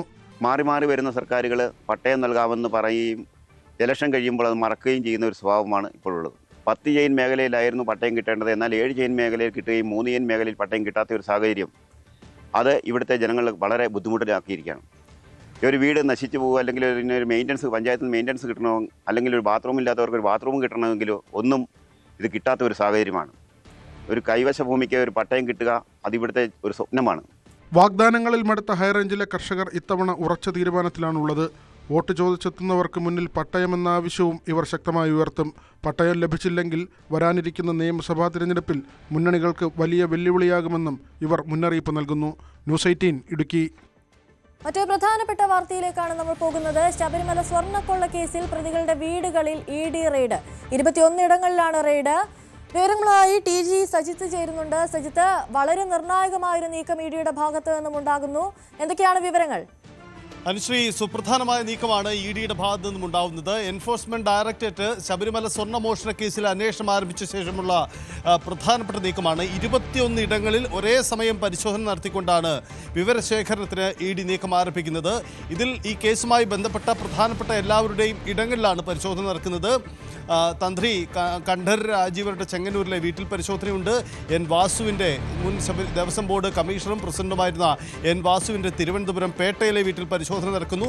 പത്മകുമാറിൻ്റെ മുൻ ദേവസ്വം ബോർഡ് പ്രസിഡന്റ്, ഇപ്പോൾ കസ്റ്റഡിയിലുള്ള പത്മകുമാറിൻ്റെ ആറന്മുളയിലെ വീട്ടിൽ പരിശോധന നടക്കുന്നു. സ്വർണ്ണ വ്യാപാരി ഗോവർദ്ധൻ്റെ ബംഗളൂരുവിലെ വീട്ടിലും അദ്ദേഹത്തിൻ്റെ കേന്ദ്രങ്ങളിലും പരിശോധന നടക്കുന്നു. ഒപ്പം തന്നെ സ്മാർട്ട് ക്രിയേഷൻസ്, ചെന്നൈയിലെ സ്മാർട്ട് ക്രിയേഷൻസിൽ പരിശോധന നടക്കുന്നു. ഇതുൾപ്പെടെ 21 ഇടങ്ങളിലാണ് ഇപ്പോൾ പരിശോധന നടക്കുന്നത്. നമുക്കറിയാം ED ഈ കേസിലേക്ക് വന്നതോടുകൂടി ഒരു കേന്ദ്ര ഏജൻസിയുടെ നീക്കം, ഇതിലെ സ്വർണ്ണ പണമിടപാടുകളാണ് പ്രധാനമായും പരിശോധിക്കുന്നത്. അതിൻ്റെ ഭാഗമായുള്ള വിവരശേഖരണത്തിലേക്കാണ് ED കിടക്കുന്നത്. ഈ കേസിലേക്ക്, സ്വർണ്ണക്കടത്ത് കേസിലേക്ക് EDയുടെ കടന്നുവരവ് നമുക്കറിയാം. ഒരു സമാന്തര അന്വേഷണത്തെ ഇപ്പോഴത്തെ സംസ്ഥാന പോലീസിൻ്റെ അന്വേഷണം നടത്തുന്ന പ്രത്യേക സംഘം എതിർത്തിരുന്നു. സമാന്തര അന്വേഷണം നിലവിലുള്ള അന്വേഷണത്തെ ബാധിക്കുമെന്നതായിരുന്നു അവർ വാദിച്ചത്. ഒടുവിൽ കോടതി അവർക്ക് അനുമതി നൽകുകയായിരുന്നു. അങ്ങനെ ED അന്വേഷണം ആരംഭിക്കുകയായിരുന്നു. ഇതിൻ്റെ അടിസ്ഥാനത്തിൽ പ്രധാനപ്പെട്ട പല രേഖകളും, അതായത് ആദ്യഘട്ട അന്വേഷണത്തിൽ ശേഖരിച്ച പല വിവരങ്ങളും EDക്കും പങ്കുവച്ചിട്ടുണ്ട്. അപ്പോൾ ഇതിൻ്റെ അടിസ്ഥാനത്തിലാണ് ഇപ്പോൾ ഈ നീക്കമെന്നാണ് മനസ്സിലാവുന്നത്. ED പ്രധാനപ്പെട്ട നീക്കം കൂടിയാണ് നടക്കുന്നത്. ഇതിൽ നടത്താൻ പോകുന്ന നീക്കങ്ങളിൽ പ്രധാനം ഇതിലെ സാമ്പത്തിക ഇടപാടുകളാണ്. പ്രത്യേകിച്ച് ഉണ്ണികൃഷ്ണൻ പോറ്റി എന്ന പ്രധാന പ്രതി, ഉണ്ണികൃഷ്ണൻ പോറ്റിയുടെ തിരുവനന്തപുരത്തെ വീട്ടിലും പരിശോധന നടക്കുന്നുണ്ട്. തിരുവനന്തപുരത്തെ വീട്ടിൽ നിന്ന് സുപ്രധാനമായ വിവരശേഖരണത്തിനാണ് ED ശ്രമിക്കുന്നത്.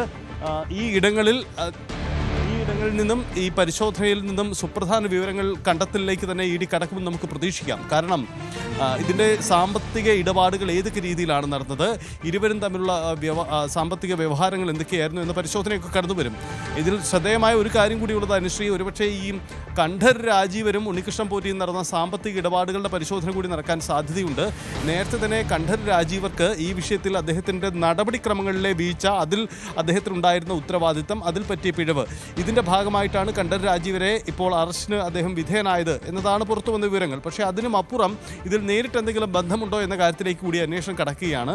അത് വളരെ പ്രധാനപ്പെട്ടതാണ്. അതായത് ഉണ്ണികൃഷ്ണൻ പോറ്റിയും ഈ കേസിൽ ബന്ധപ്പെട്ടിരിക്കുന്നവരും തമ്മിൽ നടന്ന സാമ്പത്തിക ഇടപാടുകൾ അടക്കം EDയുടെ പരിഗണനയ്ക്ക് വരികയാണ്. അങ്ങനെയെങ്കിൽ ഉണ്ണികൃഷ്ണൻ പോറ്റി സ്വർണം വിട്ട് സമാഹരിച്ച പണം ആർക്കൊക്കെ പങ്കുവെച്ചു എന്ന കണ്ടെത്തൽ കൂടി ഇതിൻ്റെ ഭാഗമായി ഉണ്ടാകുമെന്നതാണ് പ്രധാനപ്പെട്ട കാര്യം.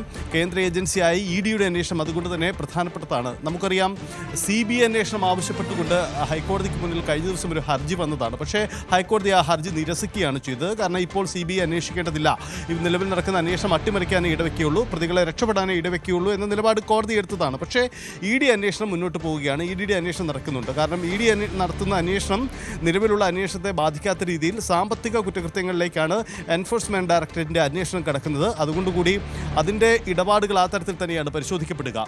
ഒന്ന്, ശബരിമലയിൽ നിന്നും കടത്തിയ സ്വർണം അത് അന്താരാഷ്ട്ര മാർക്കറ്റിലേക്ക് പോയോ, അതല്ലെങ്കിൽ ആ തരത്തിലുള്ള ഏജൻസികളുടെയോ വലിയ അന്താരാഷ്ട്ര സ്വർണ്ണ പണ ഇടപാടുകൾ, പുരാവസ്തു സംഘത്തിൻ്റെ അടക്കമുള്ള സാമ്പത്തിക ഇടപാടുകൾ നടന്നിട്ടുണ്ടോ എന്ന പരിശോധന കൂടി EDയുടെ ഇതിലേക്ക് കടന്നു വരുന്നു എന്നതുകൂടിയാണ് പ്രധാനപ്പെട്ട കാര്യം. 21 ഇടങ്ങളിലാണ് ഇപ്പോൾ EDയുടെ പരിശോധന നടക്കുന്നത്. അതുകൊണ്ട് തന്നെ സുപ്രധാനമായ വിവരങ്ങൾ ഈ പരിശോധനകളിൽ കണ്ടെത്താൻ കഴിയുമെന്ന് നമുക്ക് പ്രതീക്ഷിക്കാം. വളരെ തയ്യാറെടുത്തുകൊണ്ട്, നമുക്കറിയാം എൻഫോഴ്സ്മെൻറ്റ് ഡയറക്ടറേറ്റിൻ്റെ പരിശോധനാ രീതികൾ നമുക്കറിയാം. പൊടുന്നനെ അതിരാവിലെ ആരംഭിക്കുന്ന എല്ലാ കേന്ദ്രങ്ങളിലും ഒന്നിച്ച് നടക്കുന്ന പരിശോധന. അതുകൊണ്ട് തെളിവുകൾ ഒളിപ്പിക്കാൻ പഴുതു നൽകാതെയുള്ള പരിശോധനാ നീക്കമാണ് ഇപ്പോൾ നടക്കുന്നത്. അങ്ങനെയാണ് 21 ഇടങ്ങളിൽ ഏറ്റവും സുപ്രധാനം ഉണ്ണികൃഷ്ണൻ പോറ്റിയുടെ വീട്, ഒപ്പം തന്നെ അദ്ദേഹത്തിനുമായി ബന്ധപ്പെട്ട മറ്റിടങ്ങൾ. ഇതിനു പുറമെ ദേവസ്വം ബോർഡിൻ്റെ ഭാരവാഹികൾ ഇപ്പോൾ അറസ്റ്റിലായിരിക്കുന്ന N വാസുവിൻ്റെ വീട്ടിൽ പരിശോധന നടക്കുന്നു. ഒപ്പം തന്നെ പത്മകുമാറിൻ്റെ വീട്ടിൽ പരിശോധന നടക്കുന്നു. ഇങ്ങനെ വിവരശേഖരണം നടത്തുകയാണ്. ഒപ്പം കണ്ഠർ രാജീവരുടെ ചെങ്ങന്നൂരെ വസതിയിൽ താഴമൺ മഠത്തിൽ പരിശോധന നടക്കുന്നുണ്ട്. അങ്ങനെ ഗോവർദ്ധൻ, സ്മാർട്ട് ക്രിയേഷൻസ് തുടങ്ങി ഈ സംഭവങ്ങൾ, ഈ സ്വർണ്ണക്കടത്ത് കേസുകളുമായി ബന്ധപ്പെട്ട പ്രധാനപ്പെട്ട ആളുകളുടെ വീട്ടിൽ പരിശോധന നടക്കുന്നുണ്ട്. മറ്റൊന്ന്, ഏറ്റവും പ്രധാനപ്പെട്ട വ്യക്തി മുരാരി ബാബുവാണ്. ഈ കേസിൽ രണ്ടാമത് അറസ്റ്റിലായ വ്യക്തിയാണ് മുരാരി ബാബു. മുരാരി ബാബുവിൻ്റെ വീട്ടിലും പരിശോധന നടക്കുന്നു എന്ന വിവരം കൂടി പുറത്തു വരുന്നുണ്ട്. അങ്ങനെ ഈ ശബരിമല സ്വർണ്ണക്കടത്ത് കേസുമായി ബന്ധപ്പെട്ട് SIT നിലവിൽ കുറ്റക്കാരെന്ന് കണ്ടെത്തിയ അറസ്റ്റ് ചെയ്യപ്പെട്ട പ്രതികളുടെ, അതുമായി ബന്ധപ്പെട്ട ആളുകളുടെ കേന്ദ്രങ്ങളിലേക്ക് കൂടി പരിശോധന നടക്കുന്നു എന്നതാണ് പ്രധാനപ്പെട്ട നീക്കം. ഇന്നലെ ഹൈക്കോടതിക്ക് മുന്നിൽ വന്ന റിപ്പോർട്ട് വളരെ പ്രധാനപ്പെട്ടതാണ്. നിലവിലുള്ള SITയുടെ അന്വേഷണത്തെ പൂർണ്ണമായും കോടതി സ്വാഗതം ചെയ്തിട്ടുണ്ട്. അന്വേഷണങ്ങൾ ശരിയായ രീതിയിലാണ് നടക്കുന്നതെന്ന കാര്യം കോടതി സ്ഥിരീകരിച്ചിട്ടുണ്ട്. അതിന് പിന്നാലെ SITയുടെ EDയുടെ ഈ നീക്കം കൂടി വളരെ പ്രധാനപ്പെട്ടതായി കൂടി മാറുന്നു എന്നതാണ് സാഹചര്യം. അപ്പോൾ ശബരിമലയിൽ കൂടുതൽ പിടിമുറുക്കുകയുന്നു അന്വേഷണ ഏജൻസികൾ എന്നതാണ് അതിൻ്റെ ചുരുക്കം. കൂടുതൽ അന്വേഷണത്തിലേക്ക് തന്നെ നടക്കുന്നു എന്ന സാഹചര്യമാണ്. നിലവിൽ നടക്കുന്ന SIT പ്രത്യേക സംസ്ഥാന പോലീസിൻ്റെ പ്രത്യേക അന്വേഷണ സംഘത്തിന് സമയപരിധി കോടതി നിശ്ചയിച്ചിട്ടുണ്ട്. അതിൻ്റെ അടിസ്ഥാനത്തിലാണ് അന്വേഷണം മുന്നോട്ട് പോയിക്കൊണ്ടിരിക്കുന്നത്. ഇതിന് പുറമെ ED കൂടി അന്വേഷിക്കാൻ വരുന്നതോടുകൂടി അതിൻ്റെ സാഹചര്യങ്ങളൊന്നും മാറുകയാണ്. ഒരേ സമയം നമുക്കറിയാം ശബരിമല അന്വേഷണത്തിന് ഒരേ സമയം അന്വേഷണ വിവരങ്ങൾ ഉണ്ടാക്കുന്ന വെളിപ്പെടുത്തലുകളും സാഹചര്യങ്ങളുമുണ്ട്. അതിനുമപ്പുറം അതുണ്ടാക്കുന്ന രാഷ്ട്രീയ പ്രത്യാഘാതങ്ങളും ചെറുതല്ല. അപ്പോൾ EDയുടെ അന്വേഷണം, ഒരു കേന്ദ്ര ഏജൻസിയുടെ അന്വേഷണം എന്ന് പറയുന്നത് അത് തെരഞ്ഞെടുപ്പ് കാലത്തിലടക്കം വലിയ രീതിയിൽ ചർച്ചയാക്കപ്പെടാൻ പോകുന്ന സാഹചര്യം കൂടിയാണ്. അങ്ങനെ പ്രതികളുടെ വീടുകളിൽ ഇപ്പോൾ EDയുടെ പരിശോധന നടക്കുന്നു എന്ന സുപ്രധാനമായ വിവരമാണ് പങ്കുവയ്ക്കപ്പെടുന്നത്. അതുകൊണ്ട് തന്നെ ഈ വിവരങ്ങൾ അതിനിർണായകമാണ് എന്ന കാര്യവും ഉറപ്പുവെക്കാം. എന്തായാലും ഇതിൽ പ്രധാനപ്പെട്ട കാര്യം ഇവരുടെ ബാങ്ക് ഇടപാടുകളടക്കം പരിശോധിക്കുകയാണ്. അതായത് ഈ പണ ഇടപാടുകൾ സ്വാഭാവികമായും എൻഫോഴ്സ്മെൻറ്റ് ഡയറക്ടറേറ്റിൻ്റെ അന്വേഷണത്തിലേക്ക് കടന്നു വരുന്ന കാര്യങ്ങൾ ബാങ്ക് പണ ഇടപാടുകളാണ്. അതുകൊണ്ട് തന്നെ ഇതിൽ കള്ളപ്പണ ഇടപാടുകൾ ഏത് രീതിയിൽ നടത്തിയിട്ടുണ്ട് എന്ന കാര്യം കൂടി അന്വേഷിക്കുകയാണ്. നിലവിൽ ഇന്നലെ തന്നെ നമുക്കറിയാം ഈ പ്രധാന പ്രതികളുടെ സ്വത്ത് വിവരങ്ങൾ സംബന്ധിച്ച ഒരു കണ്ടെത്തലിലേക്ക് SIT തന്നെ കടന്നിട്ടുണ്ട്. അവരുടെ സ്വത്തുകൾ മരവിപ്പിക്കാനും ബാങ്ക് അക്കൗണ്ടുകൾ മരവിപ്പിച്ചിട്ടുമുണ്ടെന്ന കാര്യം കോടതിയിൽ തന്നെ ഇന്നലെ ഈ റിപ്പോർട്ടിൽ SIT സൂചിപ്പിച്ചിട്ടുമുണ്ട്. എന്തായാലും അതിന് തുടർച്ചയായിട്ടാണ് ഈ നീക്കം. വരവിൽ കവിഞ്ഞ സമ്പാദ്യം കണ്ടെത്തിയാൽ അത് മരവിപ്പിക്കാൻ നീക്കമുണ്ട്. അതായത് നിലവിൽ SIT നടത്തിയ അന്വേഷണത്തിന് സമാന്തരമായി എൻഫോഴ്സ്മെൻറ്റ് ഡയറക്ടറേറ്റ് കൂടി ഇവരുടെ സാമ്പത്തിക വിവരത്തിൻ്റെ അന്വേഷണത്തിലേക്ക് കൂടി കടന്നു വരികയാണ്. ഇവരുടെ സാമ്പത്തിക പണ സ്വത്തുക്കൾ കണ്ടുകെട്ടാനുള്ള നീക്കത്തിലേക്ക് കൂടിയാണ് കിടക്കുന്നത്. അതായത് കേസിലെ ഒന്നാം പ്രതിയാണ് ഉണ്ണികൃഷ്ണൻ പോറ്റി. ഈ ഉണ്ണികൃഷ്ണൻ പോറ്റി ഈ സ്വർണ്ണപ്പാളികൾ ഉരുക്കി കടത്താൻ സഹായിച്ച സ്മാർട്ട് ക്രിയേഷൻസ് ഉടമ പങ്കജ് ഭണ്ഡാരി, കടത്തിയ സ്വർണം വാങ്ങിയ ബെല്ലാരിയിലെ സ്വർണ്ണ വ്യാപാരി ഗോവർദ്ധൻ എന്നിവർ തമ്മിലുള്ള ഇടപാട് ആദ്യഘട്ടത്തിൽ തന്നെ ED അന്വേഷിക്കുന്നുണ്ട്. ഇങ്ങനെ പ്രാഥമിക വിവരശേഖരണം ED നടത്തിക്കഴിഞ്ഞു. അതിന് തുടർച്ചയായിട്ടാണ് ഇപ്പോൾ റെയ്ഡ് നടക്കുന്നത്. വളരെ സുപ്രധാനമായ മറ്റൊരു വിവരം കൂടി നമുക്ക് പങ്കുവെക്കാം. ആസ്ഥാനത്തും, അതായത് നന്ദൻകോട്ടെ ദേവസ്വം ആസ്ഥാനത്തും EDയുടെ പരിശോധന നടക്കുന്നു എന്ന വിവരം കൂടി പുറത്തു വരുന്നുണ്ട്. എവിടെ എങ്ങനെ വീഴ്ചയുണ്ടായി എന്ന കാര്യമാണ്.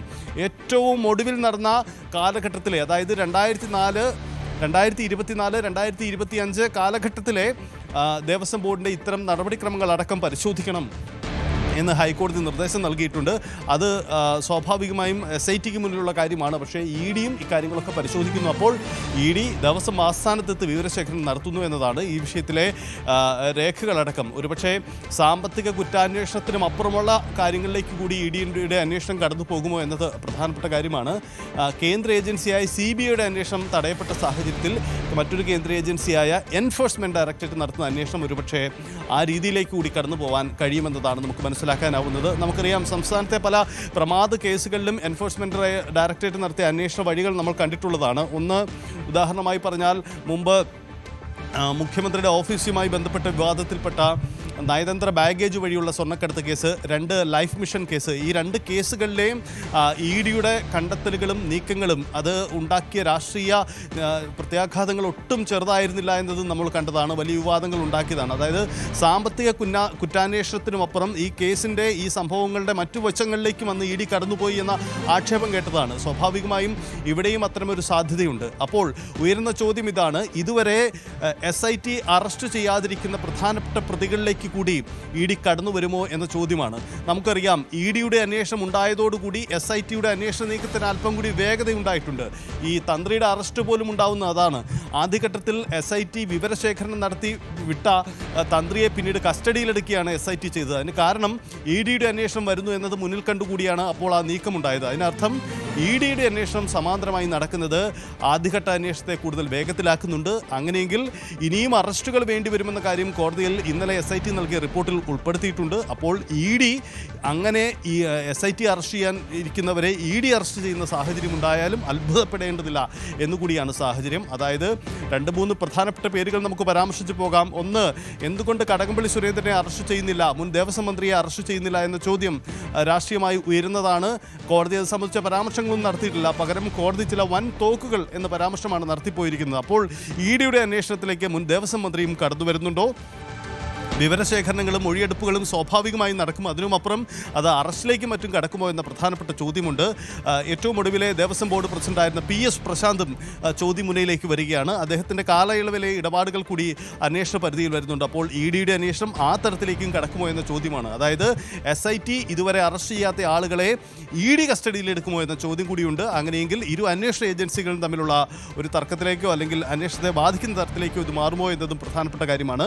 ദേവസ്വം ബോർഡ് ആസ്ഥാനത്ത് ED എൻഫോഴ്സ്മെന്റ് ഡയറക്ടറേറ്റ് നടത്തുന്ന പരിശോധന നിർണായകമാണ്. വളരെ പ്രധാനപ്പെട്ട വിവരശേഖരണം തന്നെ അവിടുന്ന് നടത്തുമെന്ന് നമുക്ക് കരുതാം. അങ്ങനെ 21 പ്രതികളുടെ കേന്ദ്രങ്ങൾ, ഈ കേസുമായി ബന്ധപ്പെട്ട് 21 ഇടങ്ങളിലാണിപ്പോൾ എൻഫോഴ്സ്മെന്റ് ഡയറക്ടറേറ്റ് കേന്ദ്ര ഏജൻസി സാമ്പത്തിക കുറ്റകൃത്യം ശബരിമല സ്വർണ്ണക്കടലയിൽ അന്വേഷണം നടത്തുന്നത് എന്നതാണ്. വിവരശേഖരണമാണ് നടക്കുന്നത്. ഒരിക്കൽ കൂടി പ്രേക്ഷകർക്ക് വേണ്ടി സൂചിപ്പിക്കാം, മുഖ്യപ്രതി ഉണ്ണികൃഷ്ണൻ പോറ്റിയുടെ തിരുവനന്തപുരത്തെ വീട്ടിൽ പരിശോധന നടക്കുന്നു. ഒപ്പം മുരാരി ബാബു എന്ന രണ്ടാമത് അറസ്റ്റ് ചെയ്യപ്പെട്ട വ്യക്തിയുടെ വീട്ടിൽ പരിശോധന നടക്കുന്നു. പത്മകുമാർ എന്ന മുൻ ദേവസ്വം ബോർഡ് അധ്യക്ഷന്റെ പത്മകുമാറിന്റെ ആറന്മുളയിലെ വീട്ടിൽ പരിശോധന നടക്കുന്നു. മുൻ ദേവസ്വം ബോർഡ് കമ്മീഷണറും ദേവസ്വം ബോർഡ് പ്രസിഡന്റുമായിരുന്ന N വാസു, ഈ ഏറെ വിവാദപരമായ ഈ ഉത്തരവ് തെറ്റായി ചെമ്പന്ന് രേഖപ്പെടുത്തി ഉത്തരവിറക്കിയ N വാസുവിൻ്റെ വീട്ടിൽ പരിശോധന നടക്കുന്നു. തിരുവനന്തപുരം പേട്ടയിലെ വീട്ടിൽ പരിശോധന നടക്കുന്നു. ഒടുവിൽ അറസ്റ്റ് ചെയ്യപ്പെട്ട തന്ത്രി കണ്ഠർ രാജീവരുടെ ചെങ്ങന്നൂരെ വീട്ടിൽ പരിശോധന നടക്കുന്നു.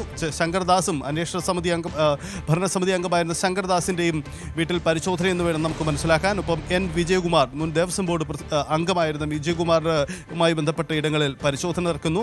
മറ്റൊന്ന് കേരളത്തിന് പുറത്ത് നടക്കുന്ന അന്വേഷണമാണ്. അതിലൊന്ന് സ്മാർട്ട് ക്രിയേഷൻസ് എന്നതാണ്. അതായത് ശബരിമലയിലെ സ്വർണ്ണപ്പാളികൾ, സ്വർണം പൂശിയിരുന്ന പാളികൾ കൊണ്ടുപോയി അതിലെ സ്വർണ്ണം ഉരുക്കി മാറ്റി എന്ന് കരുതപ്പെട്ട് എന്ന് കണ്ടെത്തിയ സ്മാർട്ട് ക്രിയേഷൻസ് എന്ന സ്ഥാപനത്തിൽ പരിശോധന നടക്കുന്നുണ്ട്. ഒപ്പം സ്മാർട്ട് ക്രിയേഷൻസിൻ്റെ CEO പങ്കജ് ഭണ്ഡാരിയാണ്. പങ്കജ് ഭണ്ഡാരിയുടെ കേന്ദ്രങ്ങളിലാണ് പരിശോധന നടക്കുന്നത്. മറ്റൊന്ന് ഈ സ്വർണം വാങ്ങിയ ഗോവർദ്ധൻ, ബെല്ലാരിയിലെ സ്വർണ്ണ വ്യാപാരി ഗോവർദ്ധൻ്റെ കേന്ദ്രങ്ങളിൽ പരിശോധന നടക്കുന്നു എന്നതാണ് മറ്റൊരു വിവരം. ഇതിനുമപ്പുറം ദേവസ്വം ബോർഡിൻ്റെ ആസ്ഥാനത്തും പരിശോധന നടക്കുന്നു എന്നത് സുപ്രധാനമായ കാര്യമാണ്. ഒരു കേന്ദ്ര ഏജൻസി സംസ്ഥാന സർക്കാരിൻ്റെ അല്ലെങ്കിൽ ഒരു അതോടൊപ്പം തന്നെ ഈ പ്രേക്ഷകർക്കുണ്ടാകുന്ന പ്രധാന സംശയം എന്ന് പറയുന്നത്, ഇപ്പോൾ SITയുടെ അന്വേഷണം നല്ല രീതിയിൽ തന്നെ പുരോഗമിക്കുകയാണ്. ഇപ്പോൾ VSSCയിലെ പരിശോധനാ ഫലമൊക്കെ പുറത്തു വന്ന് പുതിയ അന്വേഷണ തലത്തിലേക്ക് SIT കടക്കുന്നു. അപ്പോഴാണ് ഈ EDയുടെ കടന്നുവരവ് ഉണ്ടാകുന്നത്. നിർണായക റെയ്ഡിലേക്കൊക്കെ കടക്കുന്നു. ഈ രണ്ട് അന്വേഷണങ്ങളും മുന്നോട്ട് പോകുന്ന വഴികൾ, അതിൻ്റെ ഒരു ധാര, അതെങ്ങനെയായിരിക്കുമെന്നാണ് ഇനി അറിയാനുള്ളത്. സമാന്തരമായ രണ്ട് അന്വേഷണമാണ് നടക്കുന്നത്. നമുക്കറിയാം SITയുടെ അന്വേഷണത്തിന് രണ്ടാം ഘട്ടത്തിൽ വലിയ വേഗത കൈവന്നിട്ടുണ്ട്. കോടതി തന്നെ ഈ അന്വേഷണത്തിൽ തൃപ്തി രേഖപ്പെടുത്തിയതാണ്. അങ്ങനെയാണ് മുന്നോട്ട് പോകുന്നത്. ഇന്നലെയാണ് ഇത് സംബന്ധിച്ച റിപ്പോർട്ട് കോടതിക്ക് മുന്നിൽ നൽകുന്നത്. വീണ്ടും അടുത്തയാഴ്ച കോടതി വീണ്ടും അടുത്ത റിപ്പോർട്ടിന് കാത്തിരിക്കുകയാണ്. റിപ്പോർട്ട് സമർപ്പിക്കാൻ ആവശ്യപ്പെട്ടിട്ടുണ്ട്. ഇതാണ് നിലവിലുണ്ടായിരിക്കുന്ന സാഹചര്യം. ഈ നമ്മൾ നേരത്തെ കണ്ടതുപോലെ VSSCയുടെ പരിശോധന, വിക്രം സാരാഭായ് സ്പേസ് സെന്ററിൽ നടത്തിയ പരിശോധനയിൽ ഗുരുതരമായ കണ്ടെത്തലുകളുണ്ട്. ഇന്നലെ കോടതിക്ക് മുന്നിലെത്തിയ റിപ്പോർട്ടിലും അക്കാര്യങ്ങൾ പരാമർശിച്ചിട്ടുണ്ട്. അതായത് നിലവിൽ പുറത്തു വന്നതിലും വലിയ വ്യാപ്തിയുള്ള സ്വർണ്ണമോഷണം ശബരിമലയിൽ നടന്നു എന്നതാണ് SITയുടെയും ഒപ്പം VSSCയുടെയും കണ്ടെത്തൽ. VSSCയുടെ കണ്ടെത്തലിൽ ശാസ്ത്രീയമായ അതിൻ്റെ വിശകലനമാണ് ഉൾപ്പെടുത്തിയിരിക്കുന്നത്. അപ്പോൾ ഇതുവരെ നമ്മൾ കണ്ടതിലും വലിയ ചിത്രമുണ്ട് എന്ന കാര്യമാണ്. ഇന്നലെ കോടതി തന്നെ ആ റിപ്പോർട്ടിൽ പരാമർശിച്ച ഒരു കാര്യം കൂടിയുണ്ട്. കാരണം കോടതി ആശങ്കപ്പെട്ടത് എന്തോ അത് തന്നെ അവിടെ സംഭവിച്ചിരിക്കുന്നു എന്ന കാര്യം, അല്ലെങ്കിൽ കോടതി ആശങ്കപ്പെട്ടതിനും മുകളിലുള്ള വ്യാപ്തിയുള്ള തരത്തിലേക്ക് തന്നെ ഈ തട്ടിപ്പ് നടന്നു എന്ന കാര്യം കൂടിയാണ് കോടതി റിപ്പോർട്ടിൽ ഉൾപ്പെടുത്തുന്നത്. അതായത് VSSC റിപ്പോർട്ടിൻ്റെ പൂർണ്ണമായ സാങ്കേതികത പുറത്തുവിടുന്നില്ല എന്ന കാര്യം കൂടി ഇന്നലെ കോടതി പറഞ്ഞിരുന്നു. കാരണം അത് അന്വേഷണത്തെ ബാധിക്കുമെന്നതിനാലാണ് അതിന് തയ്യാറാവാത്തത് എന്നത് കോടതി പരാമർശിച്ച കാര്യമാണ്. അപ്പോൾ പുതിയ കാലഘട്ടത്തിൽ ഏറ്റവും ഒടുവിൽ 2024 25 കാലഘട്ടത്തിൽ നടന്ന ഇടപാടുകളിലടക്കം വീഴ്ചകളുണ്ട് എന്ന് കോടതി കണ്ടെത്തിയിട്ടുണ്ട്. അങ്ങനെയെങ്കിൽ അക്കാര്യങ്ങളൊക്കെ അന്വേഷണത്തിൽ വരുമെന്ന് പറയുന്നു. തുടർച്ചയായി വീണ്ടും ശാസ്ത്രീയ പരിശോധന വേണമെന്ന് ആവശ്യപ്പെടുന്നു. ഒപ്പം ഈ VSSCയിലെ ഉദ്യോഗസ്ഥരുടെ മൊഴിയെടുക്കാനുള്ള ആവശ്യം കൂടി കോടതി വെച്ചിട്ടുണ്ട്. അങ്ങനെയെങ്കിൽ ആ മൊഴിയെടുക്കൽ അടക്കമുള്ള നടപടിക്രമങ്ങളിലേക്ക് സംസ്ഥാന SIT പോലീസ് സംഘം ശരി സരിത്ത് തുടരുക. ഇപ്പോൾ ശശി നാരായണൻ ചേരുന്നുണ്ട്. ശശി, അവിടെ ഇപ്പോൾ റെയ്ഡ് പുരോഗമിക്കുകയാണെന്ന് മനസ്സിലാക്കുന്നു. പത്മകുമാറിന്റെ വീട്ടിൽ ഇപ്പോൾ റെയ്ഡ് ഏത് രീതിയിലാണ് പുരോഗമിക്കുന്നത്? ഒരുപാട് നേരമായ റെയ്ഡ് ആരംഭിച്ചിട്ട് ഇപ്പോൾ ലഭിക്കുന്ന വിവരങ്ങൾ എന്തൊക്കെയാണ്? അനുശ്രീ, പത്മകുമാറിന്റെ വീട്ടിൽ പുലർച്ചയോടുകൂടി തന്നെ റെയ്ഡ് ആരംഭിച്ചിട്ടുണ്ട്. EDയുടെ റെയ്ഡ് നടക്കുകയാണ്. പത്മകുമാറിന്റെ വീട്ടിൽ മാത്രമല്ല 21 ഇടങ്ങളിലാണ് ഈ സ്വർണ്ണക്കൊള്ള കേസുമായി ബന്ധപ്പെട്ട ED പരിശോധന നടത്തുന്നത്. പത്മകുമാറിന്റെ, വാസുവിന്റെയും ഉണ്ണികൃഷ്ണൻ പോറ്റിയുടെയും ഒക്കെ വീടുകളിലും ബാംഗ്ലൂരും ഒക്കെ ഉള്ള സ്ഥലങ്ങളിലാണ് ഈ പരിശോധന പ്രധാനമായും നടക്കുന്നത്. നേരത്തെ ഒരു പരിശോധന മോമാന്റെ വീട്ടിൽ നടത്തിയിരുന്നു. അതിനുശേഷമാണ് ഇപ്പോൾ അത് ഒരു 2 മാസം മുമ്പാണ്. പക്ഷേ ഇഡിയുടെ പരിശോധന ഇപ്പോഴാണ് നടക്കുന്നത്. എന്തായാലും വിശദമായ ഒരു പരിശോധന നടത്തുന്നു, രേഖകൾ പരിശോധിക്കുന്നു. അത് പ്രധാനമായും ഈ സ്വർണ്ണക്കൊള്ള കേസിൽ ഈ സ്വർണം വിറ്റതിന് ശേഷം ഈ പ്രതികൾ ഈ പണം എങ്ങനെ വിനിയോഗിച്ചു, എന്ത് ചെയ്തു എന്നുള്ള കാര്യം കണ്ടെത്തുകയാണ് പ്രധാന ലക്ഷ്യം. അത് എവിടൊക്കെയാണോ, ബാങ്കിലാണോ അത് മറ്റു കാര്യങ്ങളാണോ എന്നുള്ള കാര്യമാണ് പ്രധാനമായും. അതുകൊണ്ടുള്ള സ്വത്തുക്കൾ ഏതെങ്കിലും ആയിട്ടുണ്ടോ എന്നുള്ള കാര്യങ്ങളെല്ലാം പരിശോധിക്കുന്നുണ്ട്. ആ കാര്യമാണ് ഇപ്പോൾ പരിശോധന നടത്തുന്നത്. നമുക്കറിയാം ഈ സ്വർണ്ണക്കൊള്ളയുമായി ബന്ധപ്പെട്ട് ഏറ്റവും പ്രധാനപ്പെട്ട കാര്യം, നമ്മൾ സാധാരണ സ്വർണത്തിനേക്കാൾ വലിയ മൂല്യമുള്ള സ്വർണ്ണമാണ് ഈ ശബരിമലയെ സംബന്ധിച്ച് പറയുന്നത്. അതിന്റെ മൂല്യം വലുതാണ്. അപ്പോൾ കോടിക്കണക്കിന് രൂപ ഇതുമായി ബന്ധപ്പെട്ട് ഈ പ്രതികൾക്ക് കൈവശം വെച്ചിട്ടുണ്ട്, അല്ലെങ്കിൽ ഇവര് മറ്റു രീതിയിൽ എന്തെങ്കിലും വിനിയോഗിച്ചിട്ടുണ്ടെന്നുള്ള കാര്യമാണ് പ്രധാനമായും സംശയിക്കുന്നത്. അത് ഏത് തരത്തിൽ സൂക്ഷിച്ചിട്ടുണ്ട് എന്ന കാര്യമാണ് ഇഡിയുടെ പരിശോധന നടക്കുന്നത്. അത് കൃത്യമായും പപ്പകുമാറിന്റെ വീട്ടിലും പത്മകുമാറിന്റെ വീട്ടിലും അതുപോലെ തന്നെ വാസുവിന്റെ വീട്ടിലും അടക്കം ഉണ്ണികൃഷ്ണൻ പൂറ്റി അടക്കമുള്ള ഈ സ്വർണം കൈകാര്യം ചെയ്തിട്ടുള്ള സ്ഥലങ്ങളിൽ, അതായത് ബാംഗ്ലൂരു അടക്കമുള്ള പ്രദേശങ്ങളിൽ ഈ പരിശോധന തുടർന്നു. ഒരേ സമയം ഇഡിയുടെ നേതൃത്വത്തിൽ പരിശോധന തുടരുകയാണ്. രാവിലെ പുലർച്ചയോടെയാണ് ഇഡി എത്തിയത്. അതിനുശേഷമുള്ള പരിശോധനകൾ ഇപ്പോഴും തുടരുകയാണ്. ശരി, വി അരുൺ കൂടി ചേരുന്നുണ്ട് കൂടുതൽ വിവരങ്ങളുമായി. അരുൺ, ഇപ്പോൾ തിരുവനന്തപുരം ദേവസ്വം ബോർഡ് ആസ്ഥാനത്ത് മീഡിയ റെയ്ഡ് എന്നുള്ള വിവരങ്ങളൊക്കെ പുറത്തു വരുന്നു. അവിടെ റെയ്ഡ് ആരംഭിച്ചു, എന്തൊക്കെയാണ് വിവരങ്ങൾ?